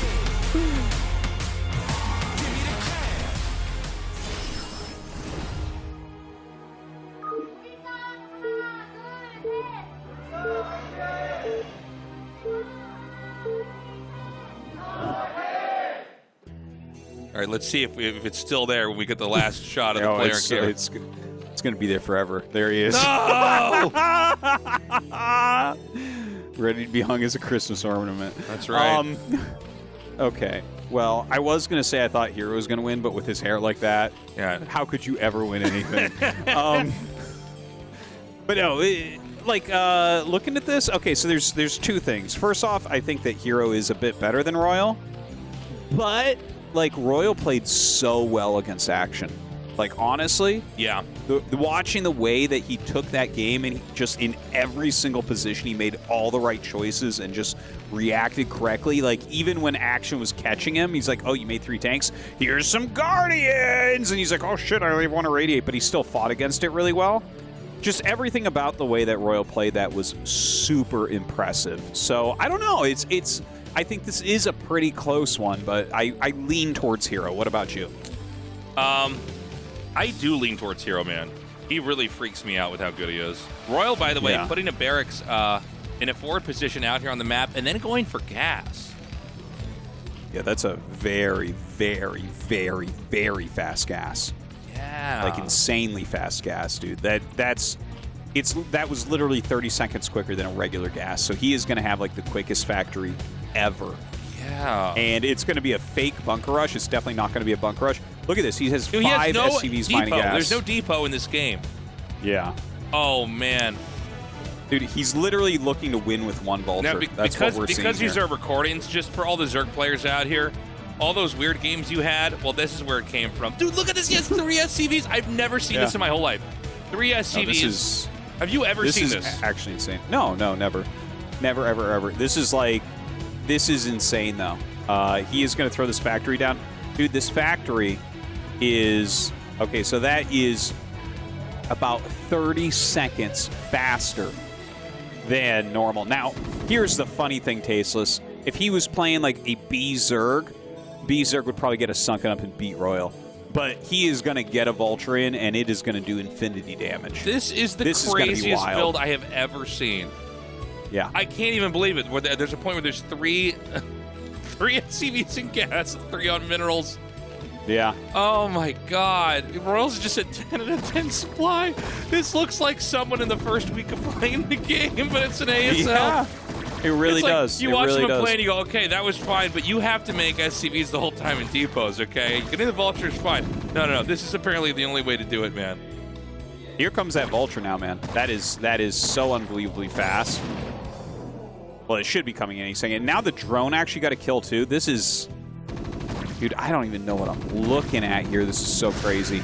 He's definitely not expecting a Vulture to pop out, though, in a second here. Now the drone gets into that main base.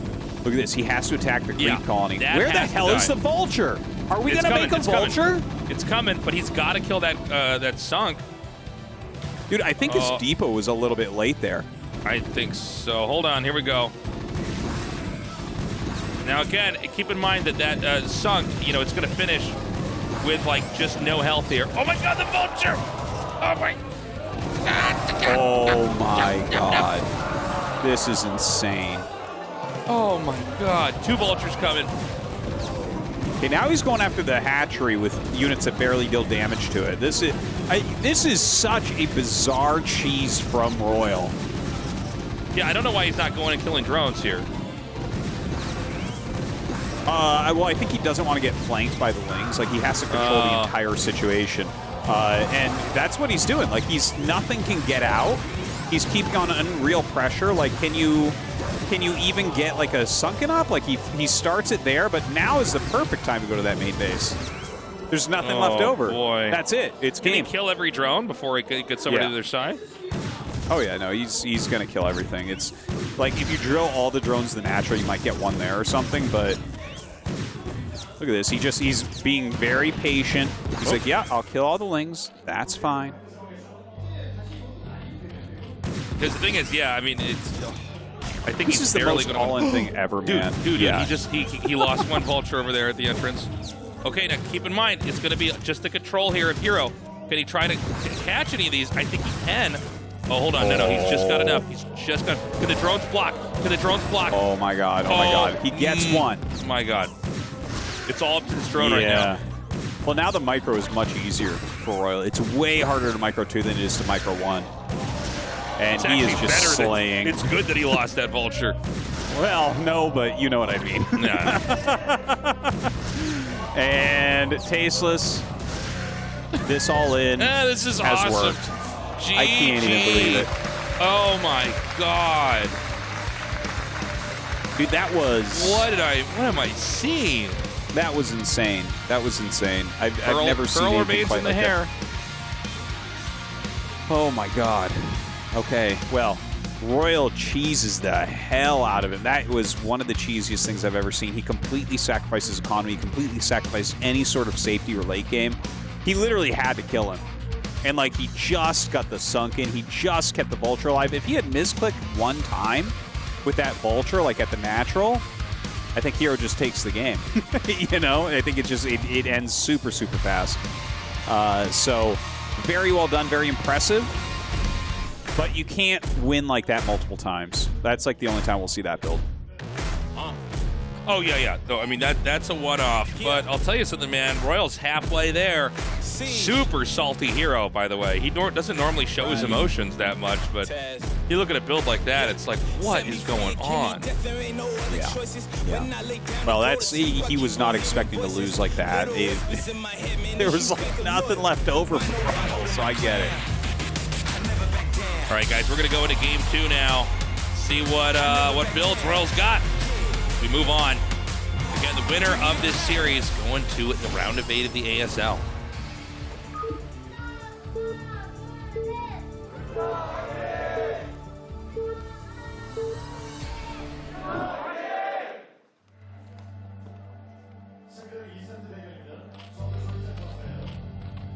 So we have Hero there in the top left, and in the bottom right, we have Royal.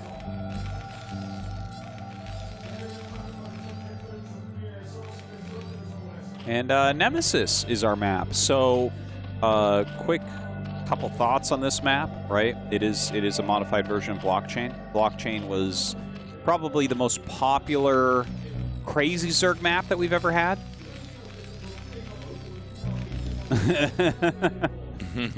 I like that. The lineage of Terran getting to the finals there. We'll see. But, yeah, I wonder if that's going to be something that Hero's thinking about possibly going for, like a Crazy Zerg type build. Yeah, I wonder. I mean, that first game, I loved it, but it cannot be representative of what is to come. That's like a one-off strat that, you have never seen that, right, Artosis? Because I have not. No, I've seen, like, normally with forward 8 racks, you go for a 1 depot factory, but never like what we just saw there. That was, in fact, I think the depot was a little bit late, but he definitely, you can tell that he just worked that out in single player. He's like, yeah, I can get a Vulture at this time, and that will screw up someone like Hero. Yeah. But yeah, it doesn't look like a build that could become too popular. There's like a lot of things I think that would just kill that immediately. Oh, yeah. No, I mean, it's not...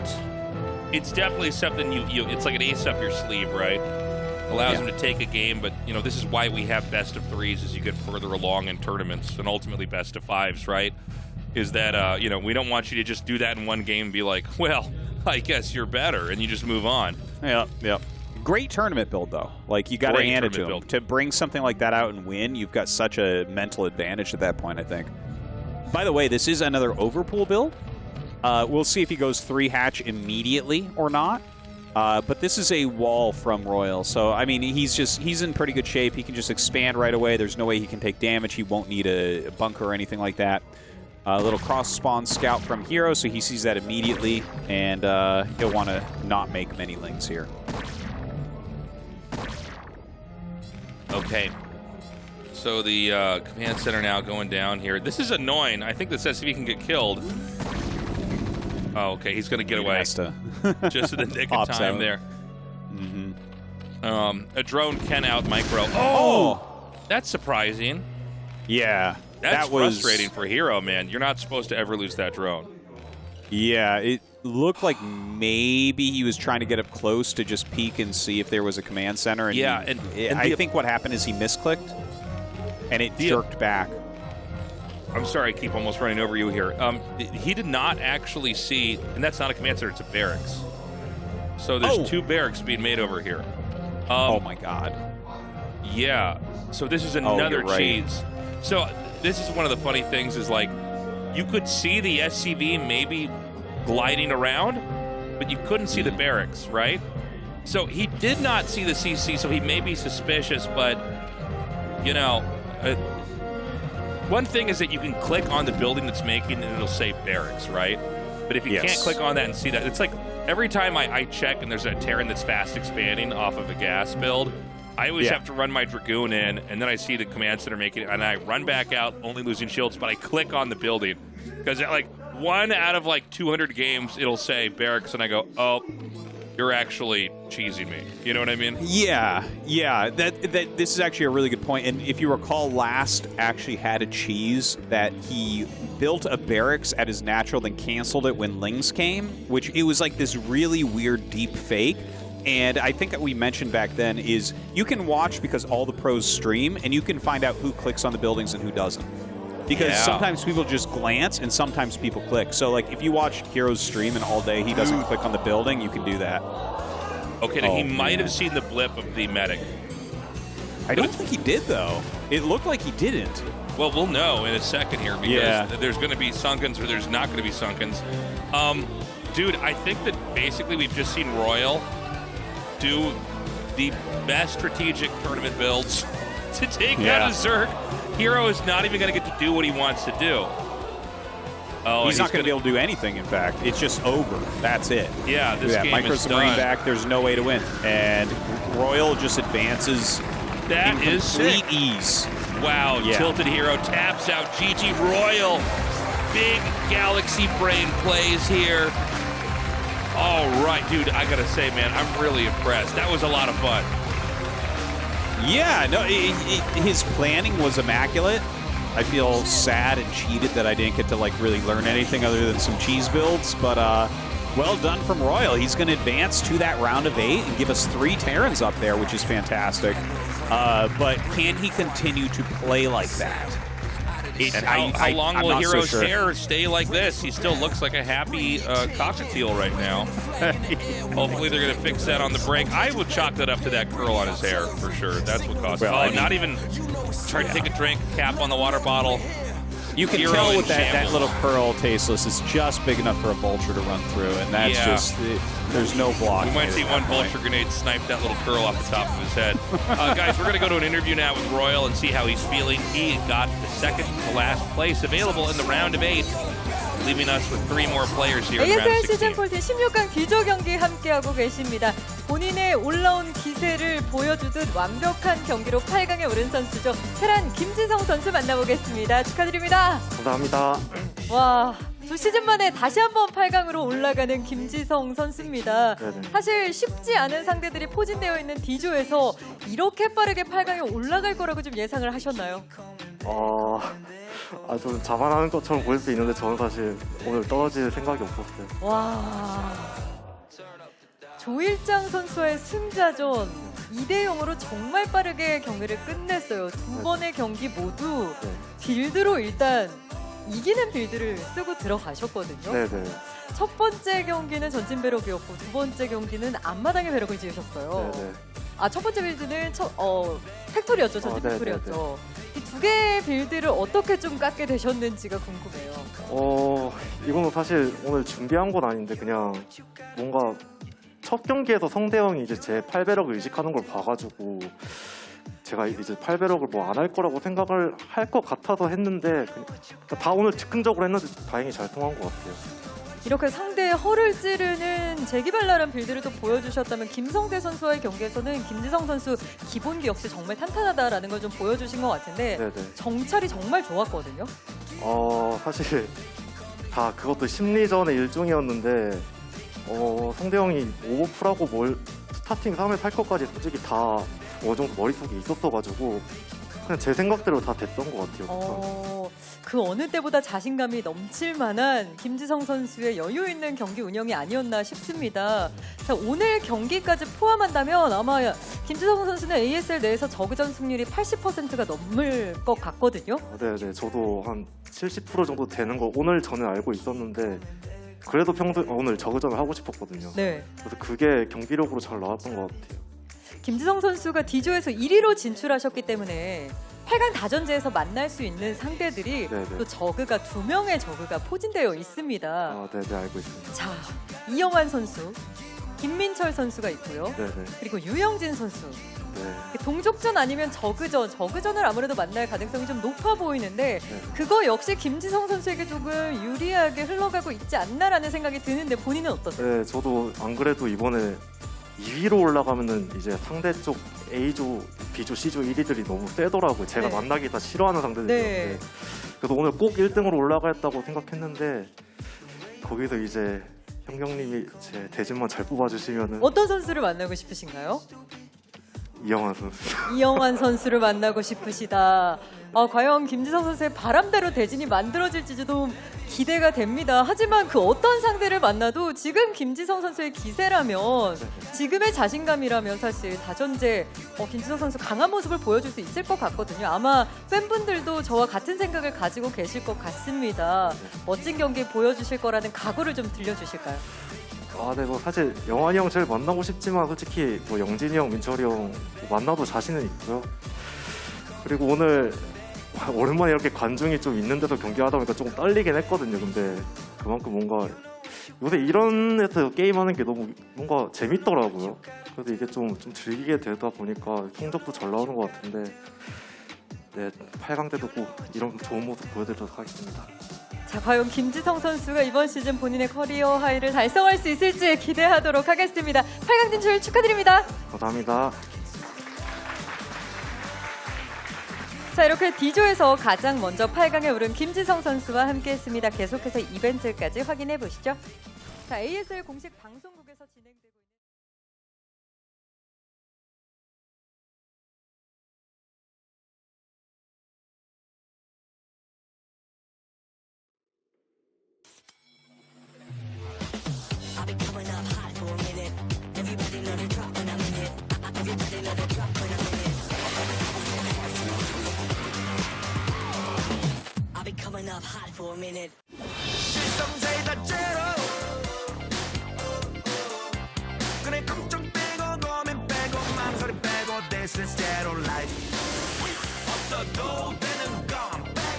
실성사이다 제로. 아침은 라떼, 홀릭 점심은 라떼, 홀릭 저녁엔 라떼, 홀릭 둥글하게 달콤하게 라떼 홀릭. 달달한 충전이 필요할 땐 칸타타 라떼 홀릭.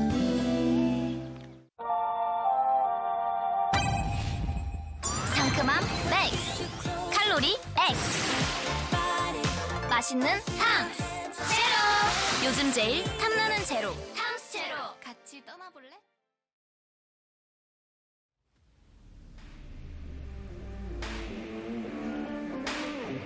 What's up, everybody? Welcome back. Oh, look at this. This is the sneaky Protoss player pose right here, Artosis. Oh, dude, He's up to no like, good. He's L from Death Note, man. Yes, it's 100%. Death Note pose right there for sure. Knees to the chin.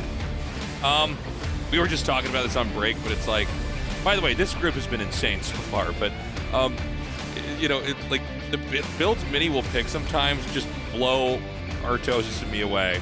Like the fact that he did a 2-gate on low ground, which is like, it is a build, but I promise you, you would have to have watched StarCraft for like, you know, all 2 decades to have remembered the period where that was occasionally mixed in. Or the fact that he went for like, in like, I think it was a best of 1, he went for like Nexus first and almost could have lost to a Ling Rush. It's like, dude, he's like the Protoss' Protoss. He's like that cheesy guy on the ladder that became a pro gamer. We're actually ready to go into this game right now, Artosis. You don't get to talk at all, guys. This is... No, I guess not. This is it. This is the tasteless show, Artosis. You stay in your lane. We're going to go into the losers match right now, guys, and see who is going to go up against Hero with the curl in his hair and who's going to get eliminated.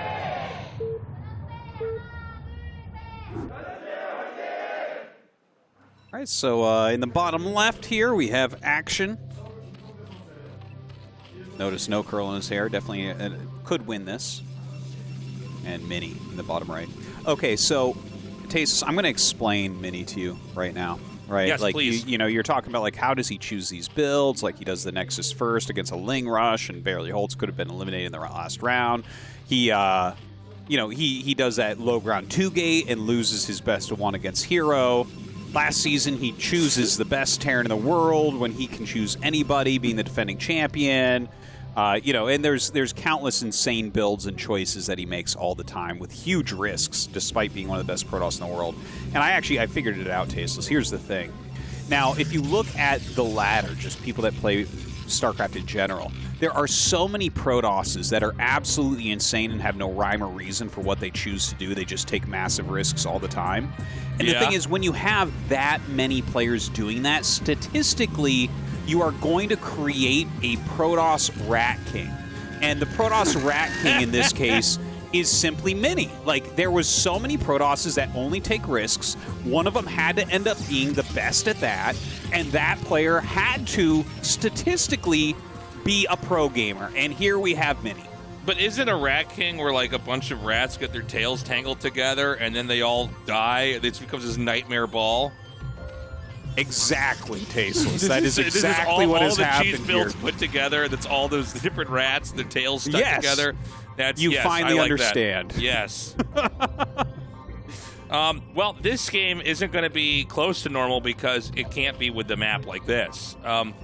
You can tear down these temples and destroy those little, I think they're called chrysalis something or others. They block the expansions.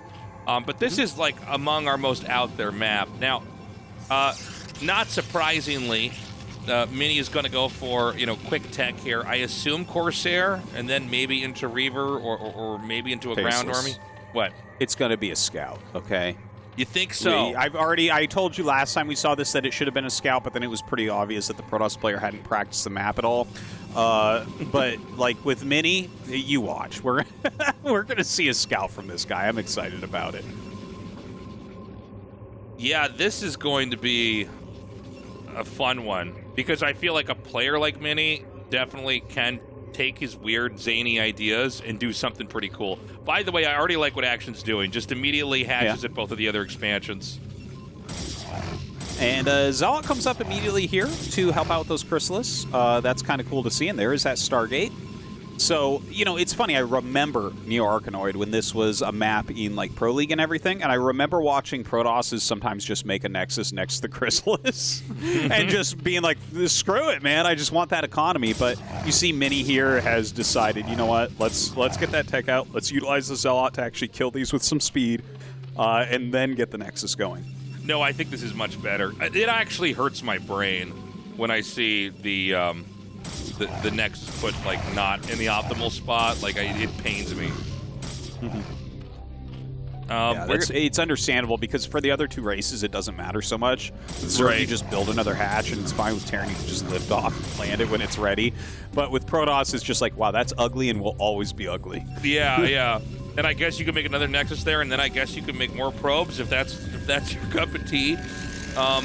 By the way, this is pretty nicely timed out. Mini gets that Nexus started over there.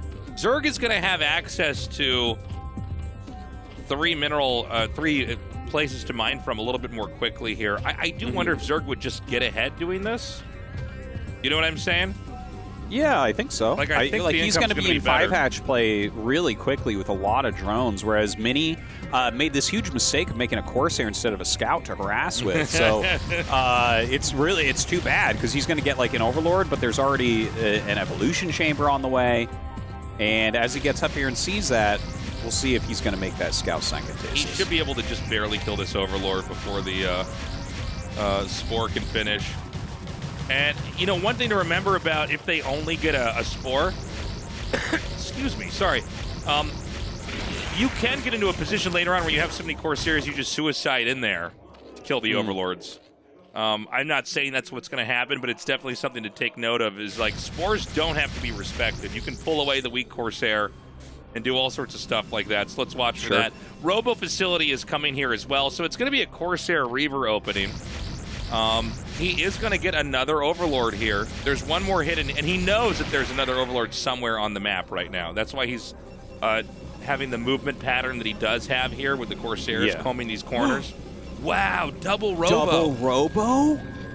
Dude, that's so cool.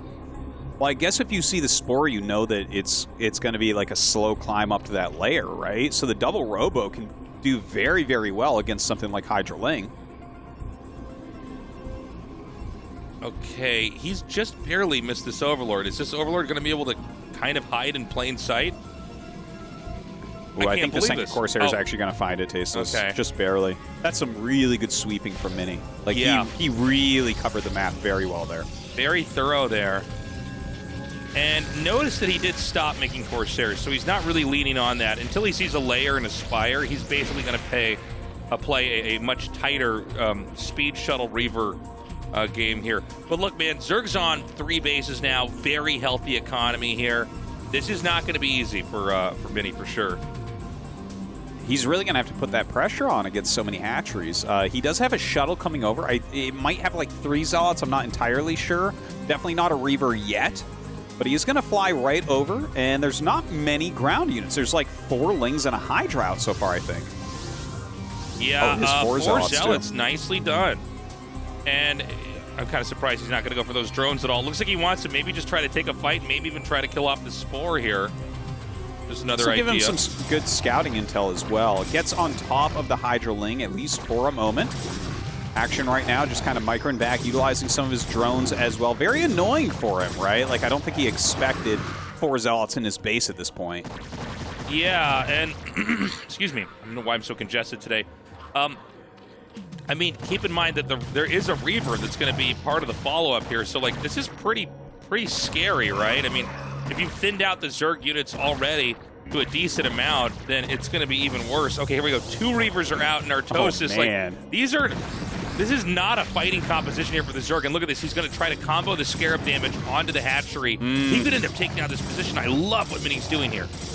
This is wild. I love the double Reaver as well, just utilizing that splash. Terrans have to put up with this quite often nowadays. And now we're going to see Action actually lose 2 hatcheries. God, Mini really is something else. Yeah, this is pretty cool. And, I mean, we don't really have a Spire coming out here. I mean, I would imagine also that the speed for the shuttle is going to come out shortly. And, you know, when you've got 2 Reavers, there's a lot of damage you can do here. He's going to pull away with the shuttle. And if you juggle this, even though it's a slow shuttle right now... Oh!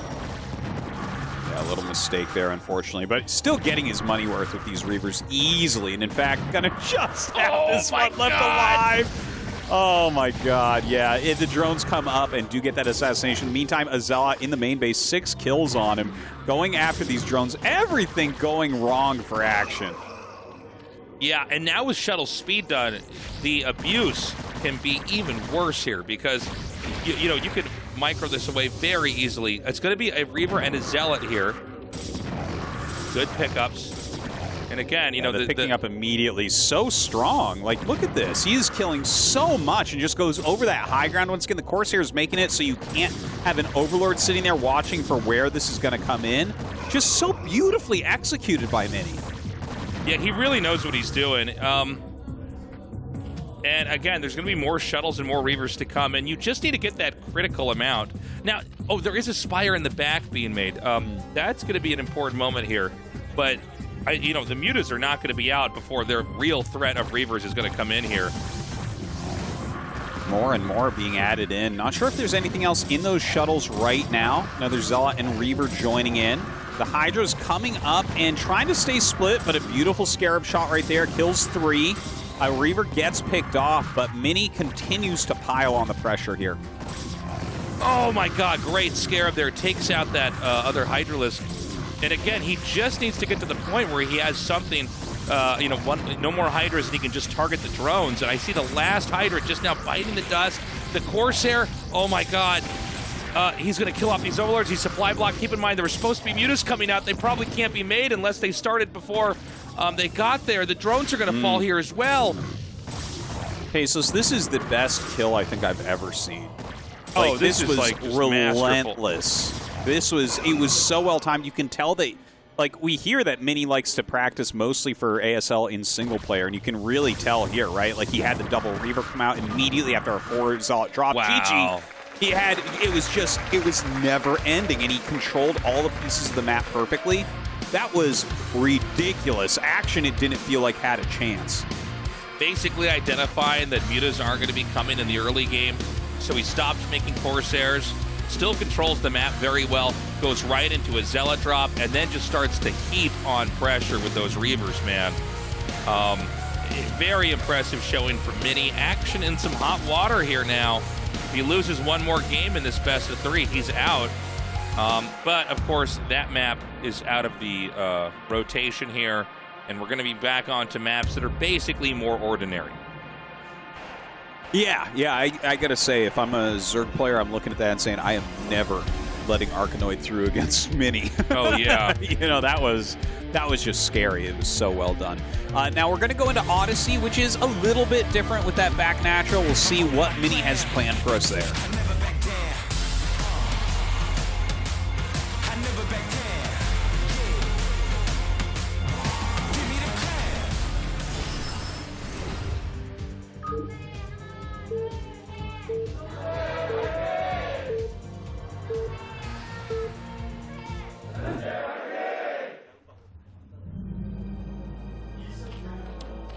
Top right, we have Action. And in the bottom left, we have Mini. Okay. Now, I said that, you know, we're going to be on more normal maps. There is some weird stuff that can happen on this map. It's obviously not as completely insane as Neo Arkanoid, but yeah. Let's see what we can get here. I'm really unsure what the game plan is going to be because Mini does play such an off style. Action going to try to weather whatever it is and get to that late game where he is so strong, one of the best in the world. But yeah, it's wow. What that first game still kind of blown me away. The creativity on a map that is like 15 years old. You know, Mini brings some completely new, cool stuff to it. Ridiculous. And you know what? Thank you everyone for supporting us on that Patreon so that we can cast games like that. Yeah, guys, we appreciate the support, and we're just happy that we can keep doing what is our dream. And, you know, we've been living it, and we're going to get to keep living it because of you guys. Being able to just continue to keep the history of StarCraft alive. It's insane. If I could have gone back and told my younger self, who was like in middle school, that this is what I was going to be doing and to not worry. Oh, my God. I would love to see the look on my face, man. But if you guys haven't signed up already, we want to give you that extra push. We have a Patreon goal for this season. We hope we can get it. So, again, guys, love you guys. You're the best. In this game here, it's going to be Forge first, which is cool. Not as common from him. Yeah, he hasn't been doing that this season. I feel like we don't see it that often from him. I mean, obviously he's going to know how to do it. Any top tier Protoss player is going to know the Forge Expand build.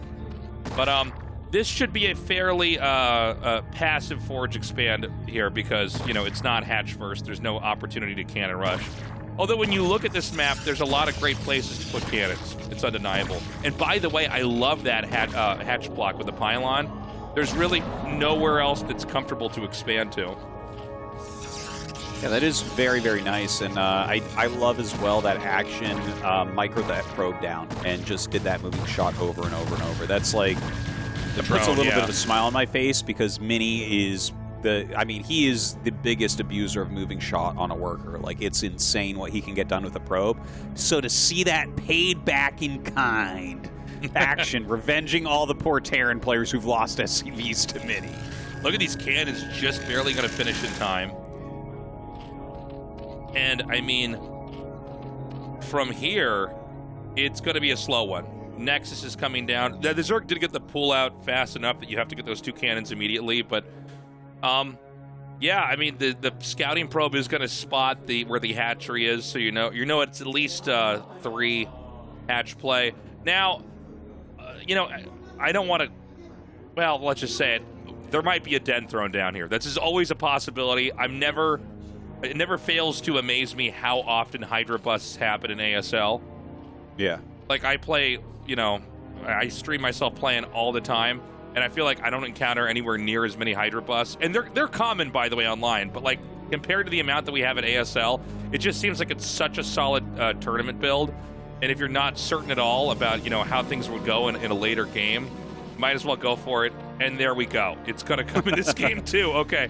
Yeah, I almost stopped myself from saying it because I thought, well, you know, I talk about this a lot, but, you know, maybe it won't happen. It's just kind of a waste of time. But it's going to happen in this game.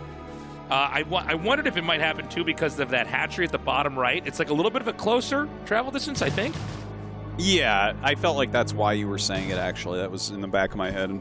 Because that is, it looks like an odd location. Honestly, it's like a single small ramp going up, so it can be very turtleable later on. But with how far away it is from action, how close it is to Mini, it does kind of smell of Hydra bust.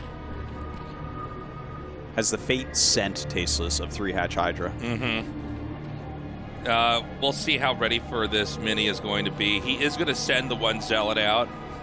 And in case you guys ever wonder why do these guys send Zealots out, they don't seem to do much, they get killed, is you need to like actually figure out if they're doing the Hydra bust. Because you can't just wait for them to get outside your base and then hold it, and not against a good player. A somewhat expensive scout here. Yeah. But, you know, it's kind of doing its job. The Lings have to come back and battle against it. Looks like he's going to try to maybe wiggle up the ramp. No, decides to turn around and micro against those Zerglings a little bit more, and then does make his way up the ramp here. A drone comes and blocks pretty well, but he sees that Hydralisk den. Do you cancel the rush? I feel like you do. Yeah? I feel like you got to. The thing is, he's doing a great job keeping that alive. He didn't see any Hydras hatching here, but, I mean, if I am action, I just start making drones. You know, it's because this is just not a strong rush if you don't surprise them with it. You're basically trying to get there right before they have the right number of cannons and they're too focused on teching up. But at the same time, Mini is scouting again, right? He sends these 2 Zealots over here. All you have to do is be around one of these hatches and say, okay, are drones hatching or are Hydras hatching? Yeah. Because that's how you tell. Well, I think that this is why he sent the 2 extra Zealots out, right? Is because he knows that since he scouted it, there's a good chance there's just going to be drones hatching. And we did see more drones hatch from there. A Hydra comes down, and I'm sure Action is like really excited to show him that Hydra to try to force cannons. But I think you're right that he's not going to go for that anymore. No, I don't think so. I think that he just... And that's the thing that makes Zerg such a strong race in positions like this, is you can make the dead and then just be like, all right, forget about it. It looks like he wants to send enough Hydras down here to maybe try to shoot down the Forge. But losing the Overlord out here is actually pretty big. Keep in mind that, you know, you only have one Overlord to put outside their base, and when that Overlord dies, DTs can go freely through the map. So, like, it's actually one of the biggest kills you can get is to get that Overlord. He does pick that off, so I'm sure you're right. We'll see a DT coming up pretty shortly. A single Zealot coming up. This there's a few too many Hydras. I felt like I saw him wanting to tank like a single Hydra shot so he could kill Overlords, but that's not going to happen right now. He is going to knock down this gateway pretty quickly. Looks like the Forge finishes its 1 upgrade. Can you upgrade another one from that Forge, or do you just make one in the main? No, I mean, if you want to always start it. I think this Forge is actually tucked back enough, the Hydras can't get it. Yeah, that bottom cannon seems to cover it reasonably well. Yeah, and so armor upgrade is going to be coming here, for sure. But yeah, it seems like we're going to be moving back into kind of more of a normal game. These Zealots are going to come out. Now, because the Zerg got beat up so much early on, some of these follow-up attacks can be pretty devastating. There are enough Corsairs out here to fight Mutas, and especially when he sees that Spire, that's like just the perfect time to spot that, right? Because it is going to finish. He's not going to cancel it. And, you know, he has 3 Corsairs. He can just go right back into Corsair production if he's afraid of Mutas. Yeah. Now, these Zealots come up, and that's a really nice drone drill. The sunken finishes. I mean, it's annoying to have these Zealots up here right now, and he's doing his best to micro against them, but they break through everything, go after this sunk, and the drones continue to drill like madmen. But Mini just always has the right amount of Zealots for these attacks. Yeah, and I mean, it's the follow-up attacks here that are also just so scary. They're going to be coming in here. And, he's trying to kill some Overlords back there. It does seem like things are going to quiet down. We did see Action as well commit to mute attack here. A few more cannons go up here for Mini, so definitely getting ready for that defense. 4 Corsairs are currently out. I imagine he'll start making some more of those. I actually didn't notice. Was he getting +1 Corsair attack? Honestly, man, I didn't check either. One thing is that if you don't get the +1 Corsair attack early on, so he definitely has it upgrading now. You can't get it too late because otherwise it overlaps with when you need to get Dragoon range. It actually takes a long time to get air weapons, by the way. Yeah, it's like one of the longest upgrades in the game. Okay, so he's got 6 Corsairs. They will eventually have +1 air attack. But he's got to be careful. Corsairs can beat mutas in the right numbers, but for both sides, you can't really run away. If they end up getting moving shot on you, you're really in trouble. Snipes that one Scourge, beautifully done. We're going to push that all back really well. The Zealot's doing a great job leading for him there. The Zealots get up the ramp, go after the Hydras. He's killing off all of the Overlords here as well. Mini really starting to break through. And I got to tell you, so far in this series, it does feel like Mini is outclassing Action. Oh, yeah, Mini's playing so well. I'm actually just not used to seeing Action get bullied around like this. No, certainly not. He's normally so good at defending every little thing, but Mini sometimes just goes too far, Tasteless. His timings, his attacks, they're too aggressive. And yeah, Action is just, he's having a terrible time. We see Mutas getting shredded, Overlords popping all over the place. But here's one thing to keep in mind. Action is a really great macro zerg. Look at the actual supply right now. Despite the fact that Mini has been doing fantastically, Action is almost caught up to him in supply somehow. Yeah, I know, it's kind of insane here. This is devastating, though, to lose this many Corsairs. Yeah. He's got the Scourge coming out here, and he just needs to try to get like a hold position flick. I guess not. I guess I'm going to learn this on the fly here. Yeah, he decides he just has to run back and keep that Corsair count up here. But, I mean, that's brutal, man. When you start to lose that many Overlords, it's rough. I don't know what the Overlord situation is like at the bottom right, but okay, he does have enough. He's safe against DTs. Nicely done.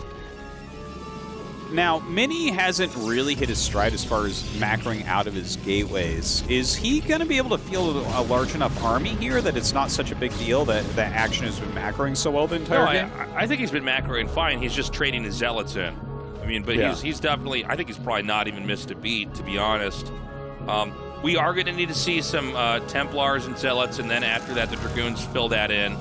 I mean, honestly, all the way through the mid-game here, it's just been Mini with constant attacks, hitting these different locations and really keeping Action, up against the wall here. But with Lurkers out now, things are going to quiet down for the time being. We've got that armor upgrade done. I think I only saw one forge. I don't think he ever made a second forge there. So he may have another armor upgrade going here and basically trying to set up for a timing attack. I believe you're right about that. A lot of Dragoons starting to come out now as well. It's almost looking a little bit Rain-esque right now, where he has traded all of the Zealots for the most part. Like, we have this small group running around, but only like 2 or 3 Zealots at home into this mass of Dragoons. And we definitely saw it in that previous season, ASL 13, where Rain was just absolutely dominating Zergs with that heavy Dragoon timing. Yeah. Also, this map, all the expansions are basically independent of each other. It's not like, some of these maps where if you get one base, sometimes another one's free, like behind it, like if you take a natural and then you go up into the main. So each of these bases has to be properly defended. Where does Mini take his third? We've seen some Protosses kind of skipping that back base, which I think both of us were a little bit confused about, but do you think that it's better for him to expand to the north or maybe the back base? I mean, the back base seems like a good idea to me, but, we were both kind of on the same page with this, where we were a little bit surprised. I do like the angle that Action's taken to try to protect this base over here. I didn't appreciate until the game was out, oh, that's so good to have that DT hit that. And this is the right idea, too, is to just hit the drones and then run out. You're never going to kill the hatchery. And in fact, in some of these games, they won't even realize they lost their drones, even good players. When there's a lot going on, they'll think, oh, I thought I made drones there. That's weird. So he's going to try to come in here for a push. Nice storm to start. The Hydra's actually micro forward. They pick off a single High Templar, but he loses quite a few Hydras for that. The Dragoon's going to start popping some of these lurkers. There is a little bit of high ground area here and a great spread overall from Action. And in fact, look at his supply. Like, he is macroing like a beast. He has so much Hydra lurker here. Yeah, oh, gets one Templar, goes for another. That was a full energy, too. So painful for Mini. Okay. He's getting closer and closer. I would love to see what Mini's hockey setup is. Clearly, he can just move the Zealots away with one click. And keep I hope we safe. find out something tasteless, like he doesn't use hotkeys. Just something to add to his mystique. Well, he's basically broken this position. I mean, you know, there's one more lurker on the high ground. That's certainly going to go down. I guess I see one more lurker hatching here. +2 attack is done, but I mean, if he can just keep chucking these Psystorms out here, it's going to be tough to deal with, man. That's his last one, though. That was his last High Templar. Like, a lot have been picked off. He does have more at home getting ready to come up, but I like that he's running away and trying to take a slightly better engagement here until he has those more High Templars come. Okay, their base is going to be taken now. It's important that he has that started. I don't think he's going to be able to close us out on 2 bases. I do like this movement, though, from Mini. The fact that he's going to wrap around here. Sometimes that natural expansion is the weakest point. When you start to see lurkers and sunken colonies and all this defense come up, sometimes you can move your army away from that and right up here. And look at what an easier angle this is to push into. I see one lurker making. I see one sunken back here. He does take out the observer. Oh, and there's going to be a big drop in the main. This could get pretty insane, Artosis.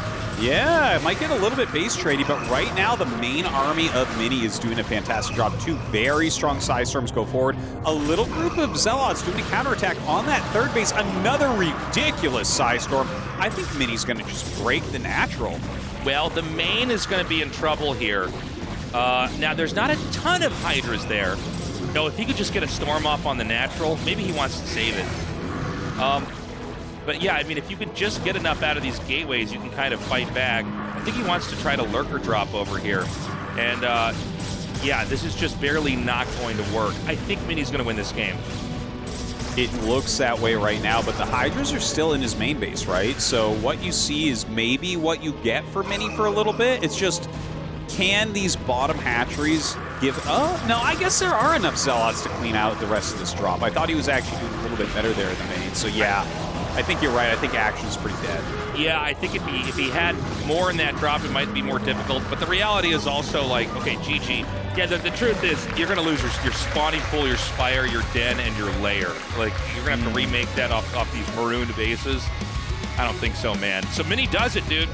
Comes through and crushes Action. I got to say, you know, Action did not look bad, but man, totally outplayed by Mini. Very impressive stuff. Yeah, I actually thought Action was playing really well considering the amount of pressure that Mini was piling upon him, but that was one of the stronger PVCs that I've seen from Mini. I know that he's done a lot of flashy, cool stuff, but this actually, like, if you had just shown me this like replay or whatever, like with covering up the names, I might think that was Bisu, the way that he handled that game. Yeah, he did look very Bisu-esque, right? Coming in there with those Corsairs, diving in with the Zealots. But, you know, Mini, he's got such a range of play. We're going to go into our final best of 3 now. This is going to be the last best of 3, guys, in the entire round of 16. And the 2 players that are left are Mini and Hero.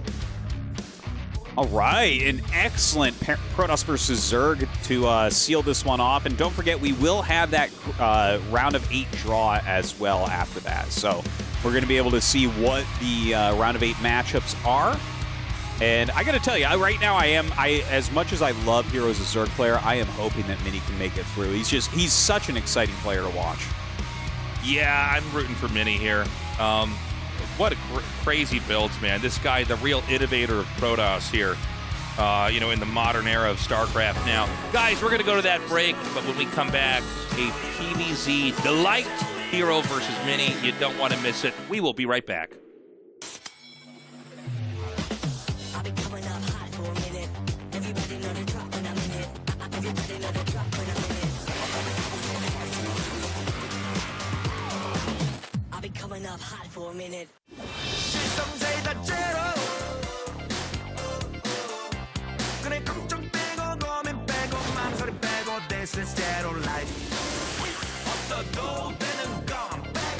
칠성사이다 제로.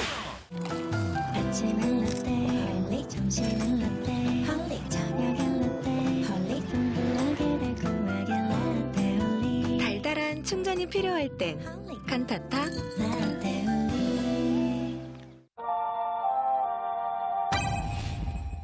상큼함 맥스, 칼로리 X, 맛있는 탐스 제로. 요즘 제일 탐나는 제로, 탐스 제로. 같이 떠나볼래?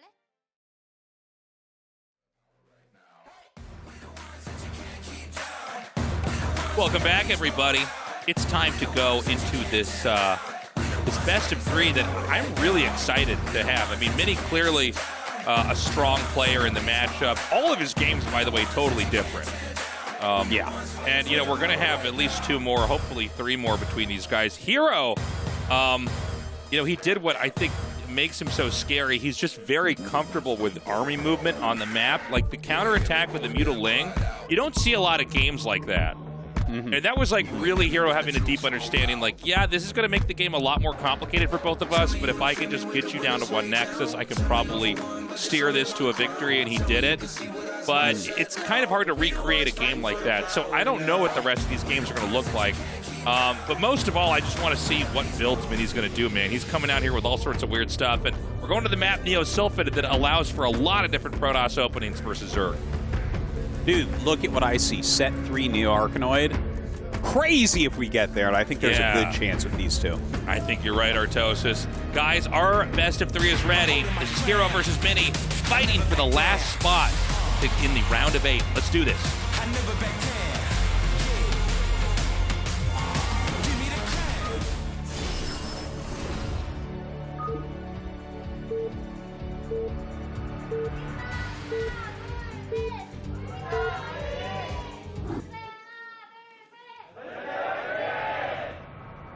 Right. In the right-hand side, we have Hero. And on the left, we've got Mini. Okay. It's a fun thing about watching Mini is like just the waiting to see what the opening is going to be, because I love the games where he puts on like serious pressure early on and kind of directs the game. You know, like he dictates what's going to occur. Yeah, it's funny because most of the, I would say, first like 5 years of PvZ were these kind of zealot pressure openings. And then we saw, you know, with players like Bisu and Nalra at the time and a lot of these other guys, they kind of, Stork as well, they showed everybody, oh, actually you can just fast expand. Keep in mind, it was hard for people to figure out how to fast expand with Protoss because cannons are they kill stuff fast, but they also die quickly. And if you have to rely on just a building and it gets killed and you lose outright, very frustrating, right? Yeah. But yeah, in the last year or two, we've started to see Mini go for a lot more of these kind of weird, you know, 2-gate builds and pressure builds, and it looks like we won't have it in this game here. Mini's going to go with a very standard gateway expand. I doubt this will be a 2-gate on the low ground, but let's see. And another overpool here from Hero. Seems to be really popular, even against Terran so far here in ASL this season. So should be completely fine against the incoming pressure of Mini. It is an overpool with a gas, and this seems to be a new trend where basically you want to get lings with speed out, but you don't need to do a 9-pool speedling rush. Yeah. Just get the Overlord, and you know, if you're not intending to cheese out and win the game right away, just get a few more, another drone, get an Overlord out in an easier time, have the lings come out, and then once you kill the probe, then you can decide what kind of game you want to play. And this appears to be a theme here in the matchup this season. So this is like where we're at in the meta right now.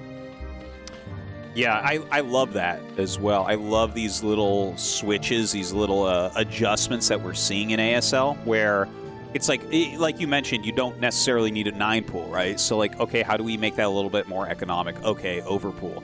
But it's still going to force a certain amount of reaction out of Protoss. It's still going to give you basically the same thing, but a little bit better economically speaking. So I love to see these little changes. And honestly, this strategy in general that we've been seeing, it's I feel like we've mostly seen this go into heavy hatcheries and heavy drones, but it feels like it could be other things too, right? Oh, like, yeah, for sure. I mean, and that's why I think it's I think the reason why we're seeing it mostly hatcheries and drones here is I think most Protosses are conditioned to, when they see somebody go for a quick Ling speed, you go, okay, what are you trying to do? What are you going to do to me? Let's figure this out. By the way, he's still making links. And I think that, you know, if the idea of just immediately going for a whole bunch of hatches and the Protoss maybe made an extra cannon or tried to rush out to a Corsair, you know, it's good. Now, hold on a second. Okay, he needs to block this probe. He could not let that in there. Very good. Yeah. And another hatchery in that main base. That is a lot of speedlings. I don't think he's going to be able to break through here. Well, that is a lot of speedlings, though, man. He wants to try to open this up before the cannon finishes. I don't think that it will work. Also, notice that Mini has hid one of the Zealots to make it look like he's cutting corners. God, Mini's so smart. It's kind of insane. He brings it up now a little bit. Looks like, I mean, the gateway might get picked off. Oh my God, he's getting on top of the cannon! Oh, and he gets it. The probe's coming up now to try to help fight as well. But this has gotten pretty bad pretty quickly. This is the worst nightmare for the Protoss, by the way, is speedlings in the main, a cannon down, and you know there's more lings coming. And look at what he's choosing to fight here. I like that he went for the pylon. He knows, okay, there's going to be a cannon made over here. This is the moment. Protoss has to get this cannon back up. It has to be protected. It has to finish. He might even want to start a second one. Notice that the gas was canceled as well. Now, with the 3 Zealots back here, does he have the opportunity to come in here for a sandwich? He's still hitting that gateway as well. Dude, his blocking of the cannon's surface area is one of the most beautiful things I've ever seen. This is absolute insanity. He gets the cannon up, and he's going to get one up in his mineral line as well, it looks like. I can't even. Like, I don't think any other Protoss in the world would have been able to pull this off. Yeah, that was crazy. A total masterclass. You know, it's interesting to see him cancel the gas because that always feels wrong, right? I mean, the gas is like your next big development, but he was 100% right to do it. He makes the cannon in the main, the cannon at the natural, and you know, the truth is he didn't really lose that many probes. So no, I don't not think, many at all. Yeah, I don't think Mini's in bad shape, and let's not forget that, you know, Hero has not made a ton of drones behind this, so he's not that comfortable. So one of the more scary things that can happen to you in a game, I think Mini handled it with grace. Yes, he really did. Like, the recovery from that position when that first cannon got sniped down, like, that is game-ending for most Protoss players. But the way that the Lings kept coming up to try to get it, and then he instantly got 2 Zealots, 3 probes in front of it, so there was literally no way for the Lings to touch it. He did that, like, 3 times. And if he had screwed that up at all, the cannon goes down. By the way, look at this rush coming out here. Oh, man. Yeah. This is exactly how you want to do it if you're against somebody who went for speedlings, is if you have enough Zealots, then send them out. Because a lot of times you'll find out the Zerg doesn't really have much of anything. And, you know, this is a sizable amount of Zealots. If he can position this right, it's going to be very tough for the Zerg to win the fight. It looks like the Zerg is pretty much going to have a clean surround. He's going to try to eke out a little bit of extra damage, but overall, nicely done. And again, it's okay to lose those Zealots because you're making probes the whole time. You're stopping them from making drones. This is something I really want to hammer home with people because it looks stupid originally, right? It's like he's just attacking and losing stuff. How is this good? It's good because drones were not made and Lings were forced out. Yeah, and like, you know, there are a good amount of hatcheries though for Hero. Right now, he's got 4 hatcheries done. He's adding that 5th. That's the thing that I like about these types of builds that we've been seeing, where suddenly, like, if you do not keep adequate pressure upon him, he is going to be up in drones in no time and really have a solid macro economy. So right now, it looks to be what he's doing. He does have a couple groups of speedlings up here ready to catch any zealots coming out, kind of threatening as well, and we see Mini throwing down some more cannons. But I think that we have entered just the macro phase at this point. Yeah, I think so. And so, you know, behind this, it looks like we're going to have Speed Zealot 4-gate here, which is very strong. And it's going to be up to the Zerg to basically be ready and brace for impact there. He's going to have to try to wall in a little bit better than what he's got right now. And by the way, Hero, sorry to jump in here, Tastosis. Hero seems to have misread this because he made a Spore to protect those Overlords, and there's no Corsairs in this game.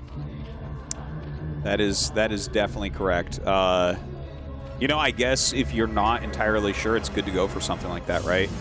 But Mini skipping over anything like that is going to give him a lot of ground presence here. Now, a Zealot walking into the main base, this is going to make him even more confident, I think, as you walk in and there's, you know, no sign of any layer, any spire type of thing. Yeah, he's going to just keep putting pressure on here. He does decide to back out. He wants to regroup before he could try to take this fight. I think +1 attack is like almost done. I love the Zealot, though, behind the minerals. Yeah, very annoying to have to deal with there. And that is a lot of Zealots, man. Legs finish up. +1 should be here very, very shortly. That's going to make that army just twice as scary. Yeah, he's trying to isolate these Lings down here, or these Zealots, excuse me, with his Zerglings, rather. He's coming down, and, dude, I just don't feel like Hero has very much here, man. I mean, there's a point where you have so many Zealots, you don't really care about drone drills. You know. Yeah, well, the drone drill is fantastic, but there are a lot of Zealots in here. They're definitely not taking enough damage to die right now. The drone's starting to pop. Every Zergling goes down. The Sunken finally finishes. Even that Zealot in the main base still dealing some damage as well. And I think Mini is just going to take this first game. Yeah, man. I mean, this is just too much. It really goes to show you, you know, this early game, surviving the Ling aggression and continuing to keep making probes while not losing any gets you into just a much stronger moment where you can just overpower them. Even the Zealot in the main getting kills here. The entrance to Hero's base, he can't hang on. This game is over, man. Everything is going wrong from even 3 DTs in here, despite the detection just going to work with their massive amounts of damage. A lot of Hydras are coming out. He's still trying to drone drill, but the amount of damage taken is just too much. That third base area is still under attack as well. And GG is called. Mini is going to go ahead and take that game.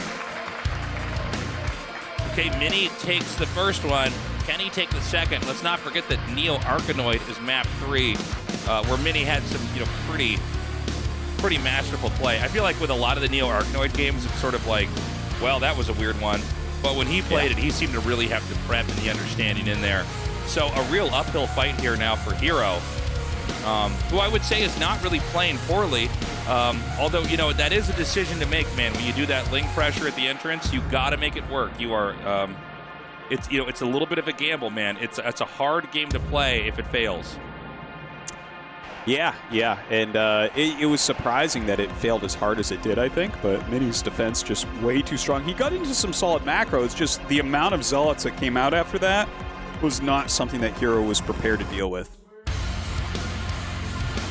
All right, guys, we're gonna go to that map too. Look at Hero, man.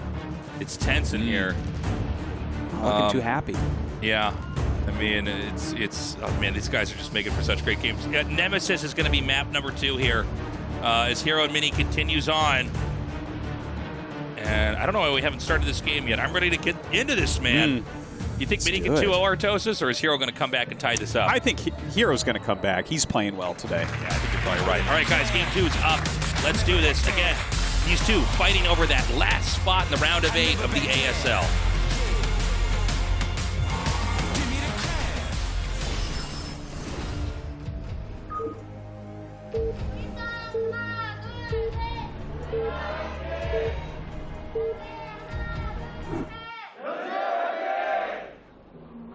So top left, we got Hero. In the bottom right, we have Mini.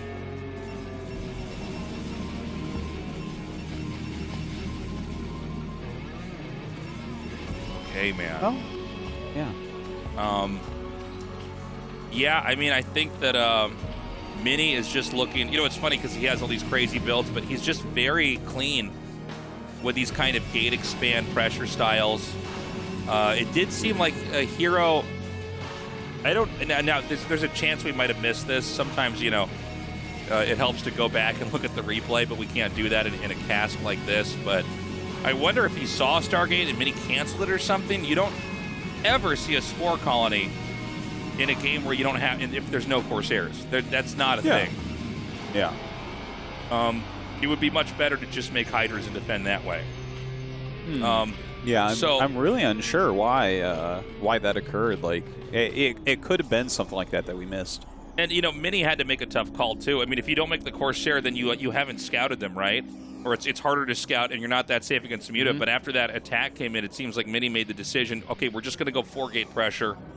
We're going to turn this game back onto the Zerg. We need the Zerg on their back foot, basically, to play this out. Now, Mini's going to go for a Forge Expand, excuse me.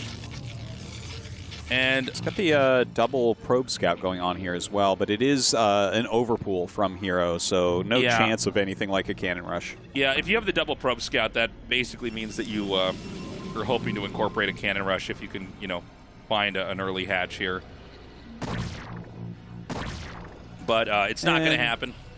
Yeah, the probe gets up, and he's going to see maybe what he expected. No gas this time, though. So no, it's not going to be one of these quick speed builds that we've been seeing a lot of today. Yeah, just going to be going for, you know, about as straightforward of a game as you can go for here. Mini is going to be making his Nexus before Cannon. I think you can basically do this in cross spawns. If you're closer, it has to be Cannon Nexus, but if this is timed out perfectly, you just finish that Cannon in time. And that's certainly something that Mini would know better than anybody. I think he's got the sharpest timings of all the pros put together, except maybe Flash, right? Like his prep looks second to none. Well, I think if Mini can keep training and keep working on this, I do think this could be one of the players that may end up being like another Flash. You know, even though there's really only one Flash. But, you know, when you get somebody who's like, wow, this guy's just kind of winning everything. Kind of like Queen almost got to. Yeah. I feel like Mini's very close to that. It feels maybe because the thing is, I think he takes like a little bit more risks, which makes it a little bit harder. It like definitely helps him to be championship quality, but it feels a little bit different from our other best Protoss players. Like you watch Rain, and it's like, okay, he's not actually taking that many risks. He's just like massively outplaying people. And I feel like the same can be said for Bisu, whereas Mini occasionally he's like, I'm going to do this crazy thing. And it's like, oh, it didn't work. He's like, yeah. Yeah.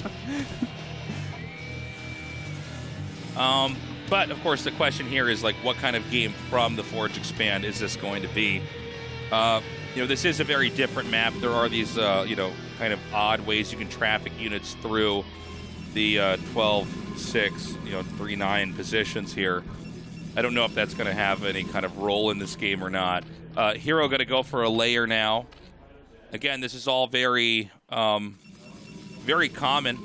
You know, we're having about as textbook of a PVZ as you can have.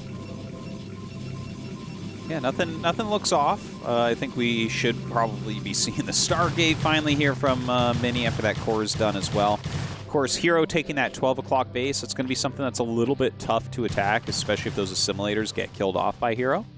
Do you think we're going to see mutas this game? It's definitely possible.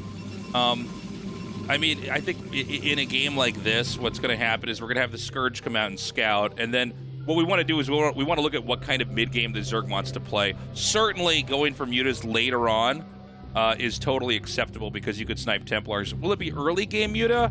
Could be. I mean, he's got the second gas, right? Yeah. The probe is having a hard time scouting here. You're right, Tastosis. He already has that second gas, so I'm actually going to go ahead and say I think it is going to be muta. But also, the reason why... Oh, never mind. Okay, so this is going to be completely not what I thought. Lurker maybe drop, actually. Keep in mind that you do have new access points into you know, parts of the map here with these eggs being destructible.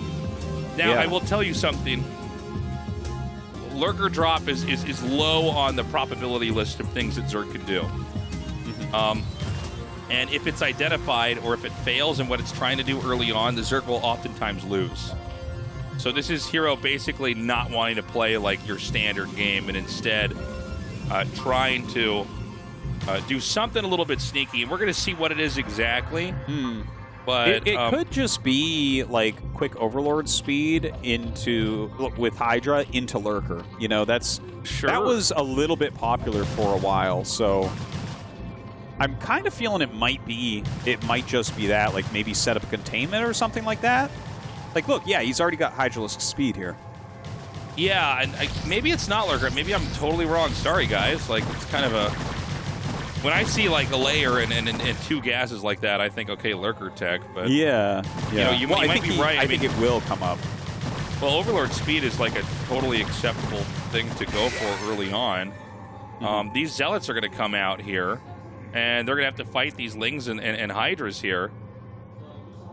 Yeah, no +1 as of yet, no legs as of yet. It definitely looks like there's enough Zerg units to take these out. The Hydras being microed back, and the Zerglings, of course, tanking this damage from those non-+1 Zealots. Some of the Zealots trying to run by, but you can see with that speed upgrade, Hero just able to vastly out-micro Mini here. This goes to show you, like, why you need to have, like, fast units in an RTS game. Like, it's just... These Zealots can, like, basically literally not do anything other than kill that drone. I mean, they're just not useful in this moment. So he's going to make more cannons here. He is kind of jettisoned. Oh, wow. And he went for double Stargate, dude. That's not good. So, did he see the second gas? This is, like, the worst thing you could do, is go for double Stargate versus Mass Hydra. Worst case scenario. We'll see what Mini can do with it. Like, maybe he can still make something happen. We see him counterattacking with those Corsairs, so he might be able to pick off a few Overlords, but that's a lot of Hydras to have to deal with right now.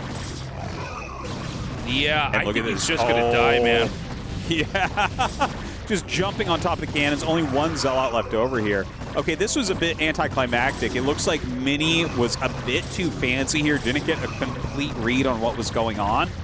And this happens sometimes, even to the best of us. Yeah, well, I mean, I'll tell you something. I think Hero played a really smart game. Mini super tilted. He loses that game. These guys really trying to build order each other here in each of these games. And look, we don't see that very often. 3-hatch layer with Overlord speed and Hydras, but, you know, I think basically Mini was kind of orbiting on the outside of Hero's base, and it just didn't seem like there was much of anything. And when you see that, you think, oh, there's Mutas coming here. So he tried to hard counter that. Oh, and man. The thing is, I think Mutas are great on the map, too. You can always do things like cut off your opponent's assimilators with them. It's a useful, good unit. But, yeah, Mini, I think, tried to hard counter what he thought was coming, and Hero just smashed him for that. So definitely a little bit of trickery going on, and Hero gets the very quick victory. But that means we go to Neo Arkanoid, which feels like it has just been won by the player with better prep every single time this season. Yeah, well, I mean, we already see what Mini's has done on this map. I don't know that he has a bunch of builds. You know what I mean? For Neo Arkanoid, I mean, maybe he's got some surprises, but I feel like he's probably going to recycle that plan there. That looked very solid, right? It's just But if he recycles that and Hero does the right thing, then he can get really caught off guard there, right? Oh, man, Mini looks stressed out. Yeah, I mean, you could be right. And Hero may try to do something to initiate this an attack in here early on as well. All right, we're ready to go into this final game, guys. Either Hero or Mini is going to move on to the round of 8. The other is out of the ASL.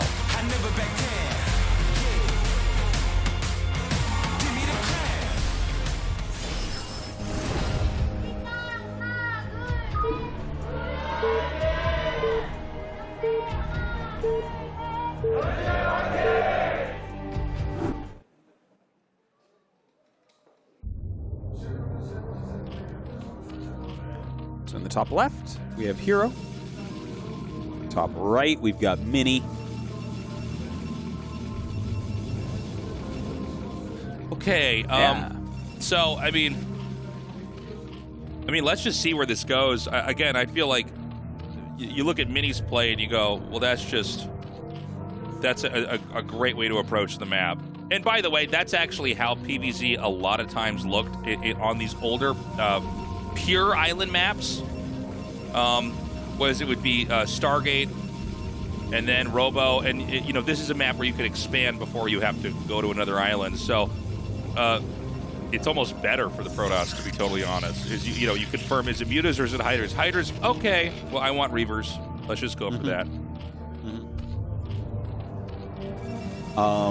Well, he's putting his pylon in the same place. I imagine the opening of the build will be the same. He probably has different branches that come off of it. Yeah, for sure. But the one thing that you have to know is that Hero is going to have in the back of his mind that double robo play. So he'll have to be doing something that can deal with that, because otherwise you're just handing Mini a ticket to the round of 8. Yeah. I mean, it's very important for everybody to remember that this, you know, the other PvZ was played here. Hero got to see that. He can sit in the green room and watch those games. So it's a very different situation than, you know, you're going into this blind. You're going to try to figure out what they're going to do, assuming that Mini does basically the same opener. Now, Action went for Hydra play. You don't have to do that on an island map. You can go for Muta Scourge. And he went for a second hatch in his main of all places. Yeah, that's very interesting. Now, I wonder what the rationale for that is, because I just feel like, wouldn't you, no matter what, want to have another hatchery at another base? I don't get it. Well, if you're just going to rebuild, here's a couple things, right? Like, if you really need the second gas quickly, it will always make sense to make the hatchery over there. But you can just kind of extra saturate your mineral patches, and you're not really missing out on minerals, right? So this might be like, okay, I might take damage from Mini, but like if I lose one of these side bases, it'll only be 1 hatch. Because that was a big part of it, right? The Reaver drop that killed 2 hatches for Action. You don't even have production anymore. Yeah, it's a good point. By the way, it's pretty huge that they're not in cross spots, because otherwise the Zerg just finds out so late what Protoss is doing. And so he's going to find out very quickly that there is a Protoss in the top right. Now, are we just going to have him go straight into layer here? I think so. Or does he have any ideas of trying to destroy these structures in between each other? I mean, you know, the 2 top spawns are not that far from each other, you know, if you look at it. Whoa. He's going to go for a Hydralisk Den, and that's before layer. Okay, well, that kind of explains everything to us, right? I thought he was going to do something crazy like 1 gas Mutalisk or something, like just get some Scourge out to pick off the first Corsair really quickly. But no, he's going to go ahead and start working on temples. And we did see Snow just straight die to something like this when you're going for these 1-gate tech builds. There's 3 locations that Zerg could bust in. Where do you put your cannons? How many cannons do you need? That's difficult off 1 Nexus. Yeah, it's a good point, Artosis. I mean, he's already busted through the first entrance point. Now, it's going to come down to the Corsair and what he can try to find here. This almost makes more sense to me than even trying to play like a straight-up game as well here. There's just so many locations you can break into. So the Lings are going to get through there. And I think they want to try to generate threats at a couple different locations. Yeah, I would like to see him knock down generators in both spots. I'm surprised he's going to go towards the core. It feels like if he just goes directly north, it's going to be a little bit easier to bust in. But he goes right through, going after this temple now. And let's see, what are you supposed to do here as Mini to hold on? I mean, the Forge isn't done. Oh, dude, this is going to be bad. I think Mini's going to die. I think he's straight up dead. I think there's no way he can survive. Forge. He started double a shield battery. That's not enough. That's not enough. He could just go for the other temple at the bottom, too, here. I mean, the Lings are one thing, but it's going to be the Hydras that are probably going to kill him, right? Yeah.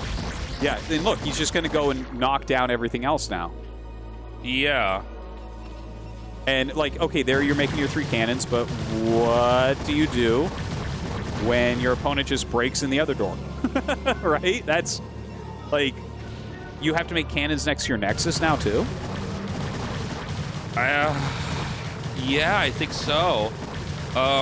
Now, I mean, it's important to remember, Zerg is not on extra bases. A lot of times when we see Protoss trying to hang on, the Zerg's on 2 bases at least, or sometimes 3. But this is 1 base versus 1 base. He basically needs to get a Reaver. Oh, look at Mini. Look at Mini. He just became enraged. Look at him. He's cursing or saying something. Yeah. I think he realizes that there's no... It's at his natural. It's at his other pylon with the 2 cannons. He made a robo down there. But he made another one. Oh, Did God. he cancel it? Oh, I think he canceled. I think you're right. I think that's what happened is he canceled. He's like, oh, shit. Maybe he meant to cancel a shield battery or something. But yeah. I think he's straight dead right now, Tastosis. I think that's it. Oh, my God. I think he canceled his robo by mistake. Yeah. Because there's no way you can't make 2 robos on one base like this. Never. It just doesn't make any I sense. think that's what the moment of pain was. Yeah. And now his cannons are not getting in. Oh man. Oh man, what a way to lose. That's it. Look at it. Look at the chair. Oh, he's so frustrated. Oh my God. It's like that time that Hydra accidentally canceled his command center. Yeah. Oh, yeah, no, that's man. rough. And Hero with the smug smile on his face, just destroying Mini in that last game, and Mini just heartbroken over that loss, unfortunately. And, you know, Mini played so well, but, you know, that's life, dude. It's, oh my God. Wow. All right, well, Hero takes it. I wonder if Hero even knows that the robo was canceled. We might even have a replay of this, I think. Yeah. It is possible that we check that because that was really weird. Because I saw, like, when he started the cannons, he also started the robo. Yeah, and I mean, the support bait takes like no time to make. He might have had a reaver before that rush was done. He would have at least had happened. he would have had a reaver, or like it would have been coming out as the cannons were being attacked. But you know, man, that's a big mistake, Tasteless. That's canceling a building and losing out of the tournament because of it. That hurts. Hey, dude. You know, this happens about once a year in major competitive StarCraft. You know, there's just some small, you know, you had clicked on the wrong building, you hit escape when you didn't mean to. That'll cost you the game, and it turns out it happened to Mini, of all people. Guys, we're going to go to an interview with Hero now and see how he's feeling. He is the last player to move on into the round of 8. ASL 시즌 14 16강 D조 경기까지 모두 함께 하셨습니다. 마지막 조일장 선수가 8강으로 향하는 데 성공했는데요. 조일장 선수 만나보겠습니다. 축하드립니다. 감사합니다. 역시 경험 많은 조일장 선수답게 오늘 16강도 여러 차례 위기가 있었지만 결국에 흔들리지 않고 8강으로 향합니다. 2시즌 만에 8강으로 다시 향하는 조일장 선수예요. 오늘 특히나 좀 땀이 날 만한 모습들, 경기들이 좀 있었는데 이렇게 위기를 극복해낸 소감이 어떠신가요? 일단 좀 편하게 하자고 생각하고 왔는데 또 승자전 지니까 또 화나더라고요. 근데 이제 최종전에서 현재 올라오길래 그냥 오늘 현재만 잡고 올라가야겠다고 생각하고 있었어요. 아무래도 첫 번째 변현재 선수와의 경기에서는 정말 잘 수비를 해내면서 앞마당을 끝까지 지켜내면서 승리를 거뒀다면 마지막 최종전 변현재 선수와의 경기에서는 뚫어내는 듯한 모습이 좀 있었거든요. 아무래도 승자전에서 약간의 멘탈이 흔들렸기 때문에 좀 더 이런 공격적인 모습이 나왔나 하는 생각도 들었어요. 어떠셨어요? 그냥 열받더라고요. 지성이 집에 갔는지 모르겠는데 그래가지고 그냥 최종전 할 때 그냥 자신 있게 그냥 뭐 기세로 게임 해야겠다 생각해가지고 그냥 좀 프리스타일로 했어요. 하지만 첫 번째 세트에서는 조일장 선수가 발업 저글링으로 좀 러시를 시도했는데 결국에 변현재 선수가 좀 막아내면서 결국에 패승승으로 경기를 흘러갈 수밖에 없었는데 첫 번째 세트가 끝나고 나서는 좀 멘탈이 흔들리진 않으셨나요? 일단은 1경기 거기서 이제 컷을 안 갈 줄은 상상을 못 해가지고 좀 당했는데 그냥 저는 솔직히 알카노이드는 이거 1승 빌드 아닌가라고 생각을 예전에 맵 나왔을 때부터 하고 있었어가지고 한 판만 따자, 네메시스만 따자 생각하고 이제 게임 했는데 결과가 좋았던 것 같아요. 네, 결국에 두 번째 세트를 빠르게 히드라를 뽑아들면서 승리를 거뒀던 게 조일장 선수에게 한숨 돌리고 이런 결과까지 만들어낼 수 있는 발판을 마련하셨던 것 같습니다. 또 오랜만에 8강 다전제를 준비하셔야 할 차례인데요. 김태경 선수, 이재호 선수, 장윤철 선수를 만날 수 있는 문이 열려 있거든요. 상대들이 모두 다 쉽지는 않아 보이는데 조일장 선수는 그래도 좀 만나고 싶은 상대가 어떤 선수인가요? 어제 윤철이가 잘하더라고요. 그래서 잘하는 사람이랑 해야지 재밌잖아요. 그래서 윤철이랑 하는 게 어떤가 잘 뽑아주세요.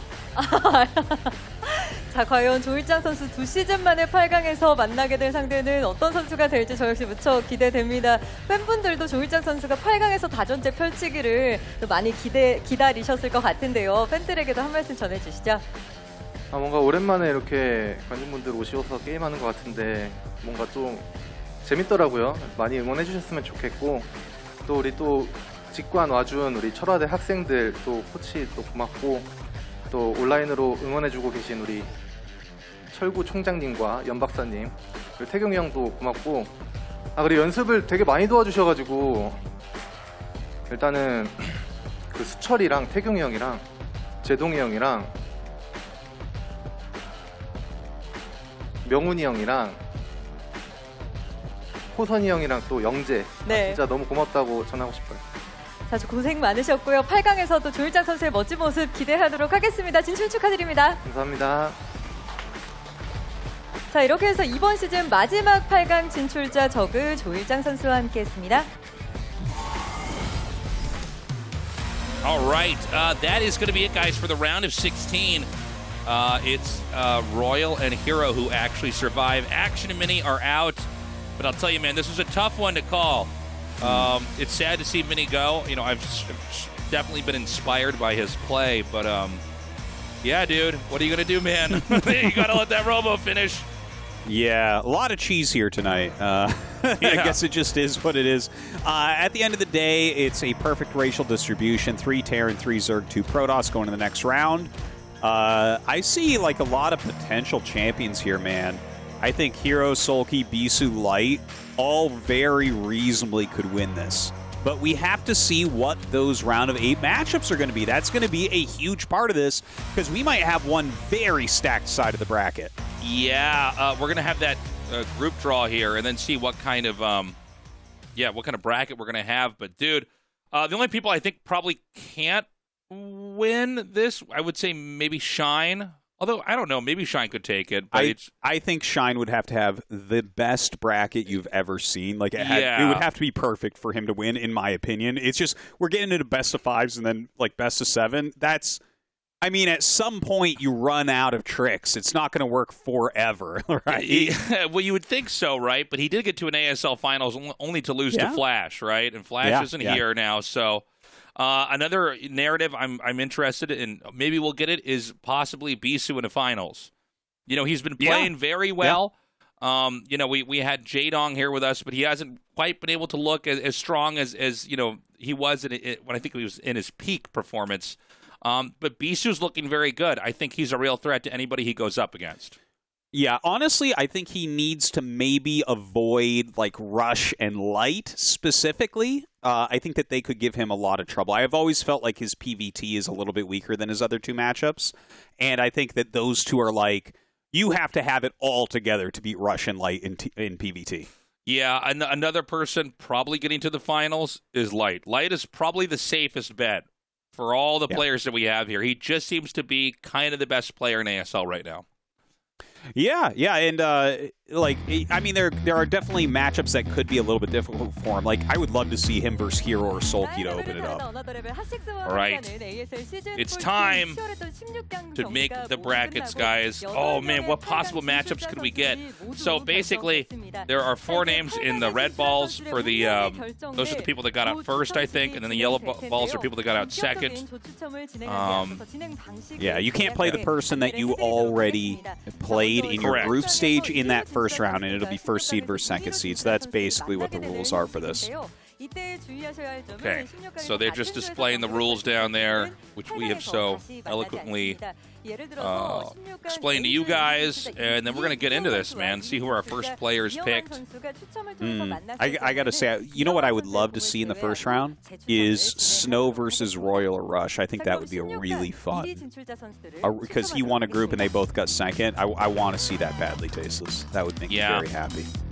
All right, guys. Like, show me how to stop Reavers, boys. We need answers. All right, so it looks like a Terran player first. It's going to be Royal. Oh, yeah, no, he got first, so he can't play Snow. Sorry. All right. All right, so then who could he possibly go up against? Well, we're doing first. Oh, that's right. I'm sorry. First place first. 2조에서 경기를 펼칠 선수는요. And we have Bisu over on that side. Hey, that looks all right for Bisu so far, right? Yeah, not bad at all. No Terran threats. Only Rush can come in and ruin his day.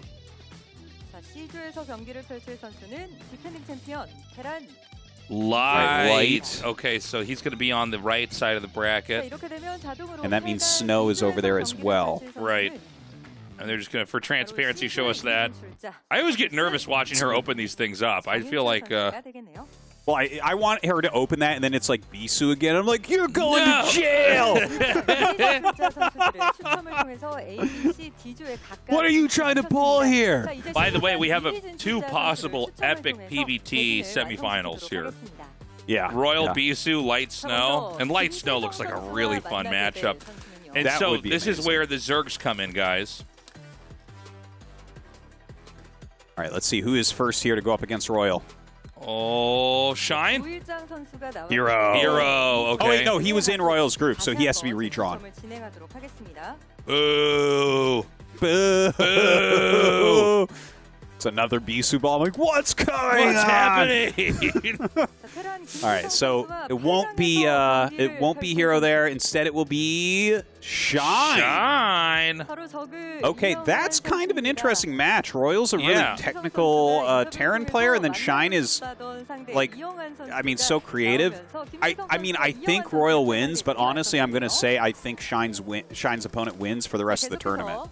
Yeah, no, that's the same thing. He's the one guy in this group where I'm like, and again, he got to a finals of ASL, guys. I mean, it was very short one that Flash dominated, but like Shine, you know, he can make his style work. So yeah, that could be the kind of crazy narrative. Here we go.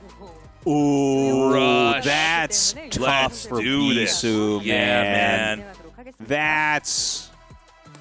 Oh wait, they were already in the same group. Why are we so bad? Oh, at this? we're so dumb. Okay, so yeah, he can't play Rush, so I'm like completely stupid. All right, it's gonna be Shine again. Soul Key. Ooh. Okay. So that side of the bracket's done. I mean, I think the winner of Solki and Bisu is likely to go to the finals here. That's a fun match, Solki Bisu. That's going to be something else. Now, who plays against Light? Rush. Oof, Tasteless. That's not what I wanted. Yeah, we're going to get these two Terran gods to just wipe each other out here. And then... and that means Hero versus Snow. Oh, man, that's going to be a tough one for Snow. Here we go. All right, what a great... Wow. What a great lineup this is. Dude, I think the left side is really exciting. Yeah, I think that those are amazing matches. I'm a little bit sad about Light versus Rush. Like, I'll enjoy it, but that's not what I wanted to see. And then Snow versus Hero, as good as Snow is playing, I feel like Hero's favorite there, man. I agree, dude. Well, guys, thank you so much for joining us. It was an amazing round of 16, and it's going to be an insane round of 8. So do be sure to join us for that. Thank you again, everybody who's been supporting us on Patreon. That's patreon.com/ASL English. Sign up for a year. It means the world to us. Yeah, and taking a final look at this round of 8 bracket before we let you go. Royal versus Shine, Bisu versus Solki, Light versus Rush, Snow versus Hero. Real quick, Tasteless, what do you think the finals is? Maybe Light versus Bisu. Who versus Bisu? Light versus Bisu. Yeah, actually, that's what I was going to say. Yeah. That's actually... But, like, if Solki gets out of there, I could see him going all the way to... Absolutely. And I think all these are tough to call here. They're all super close. Even Royal Shine, yeah. You don't want to count Shine out. Guys, Tastosis is going to be back in Korea for these recordings. We should be able to get them out very quickly. I know that things came out a little bit late for the round of 16. That's because we had to get the group selection translated, and that took longer than we expected. So things should be more prompt from here on out. Yeah, that's a long one, a big burden on our translator. But Andy's doing a great job for us here.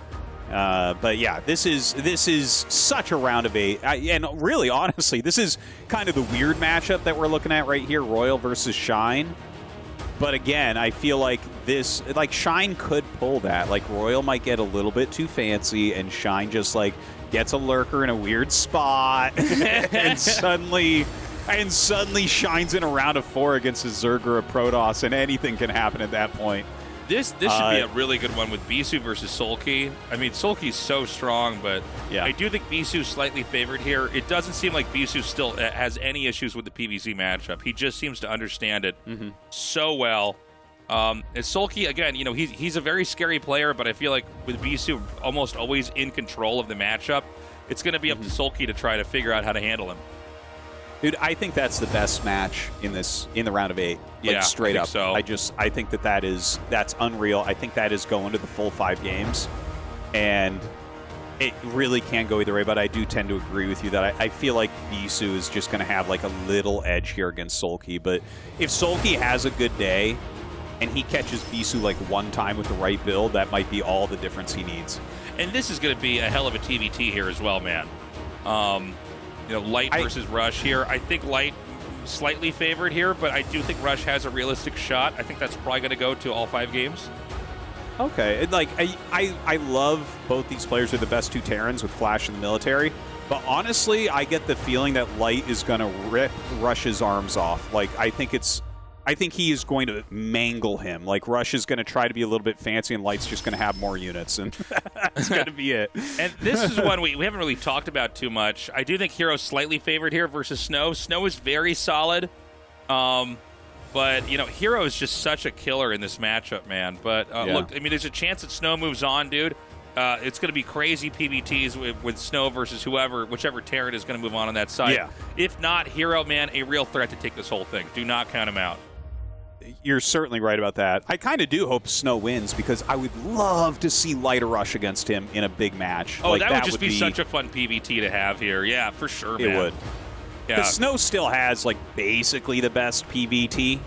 I think it is still stronger than, like, for instance, when you look at how Rain played last season, Rain played great and made it to the finals and all, but I think Snow gives a better run to someone like Light. I think so. I think he's better than Bisu. I think he's better than Snow in that matchup.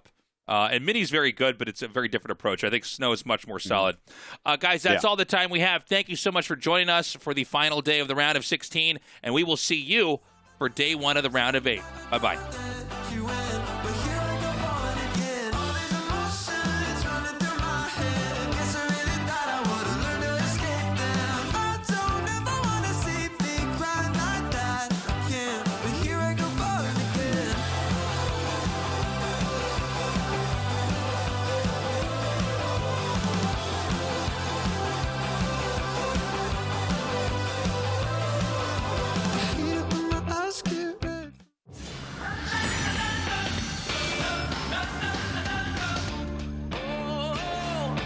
Be yours.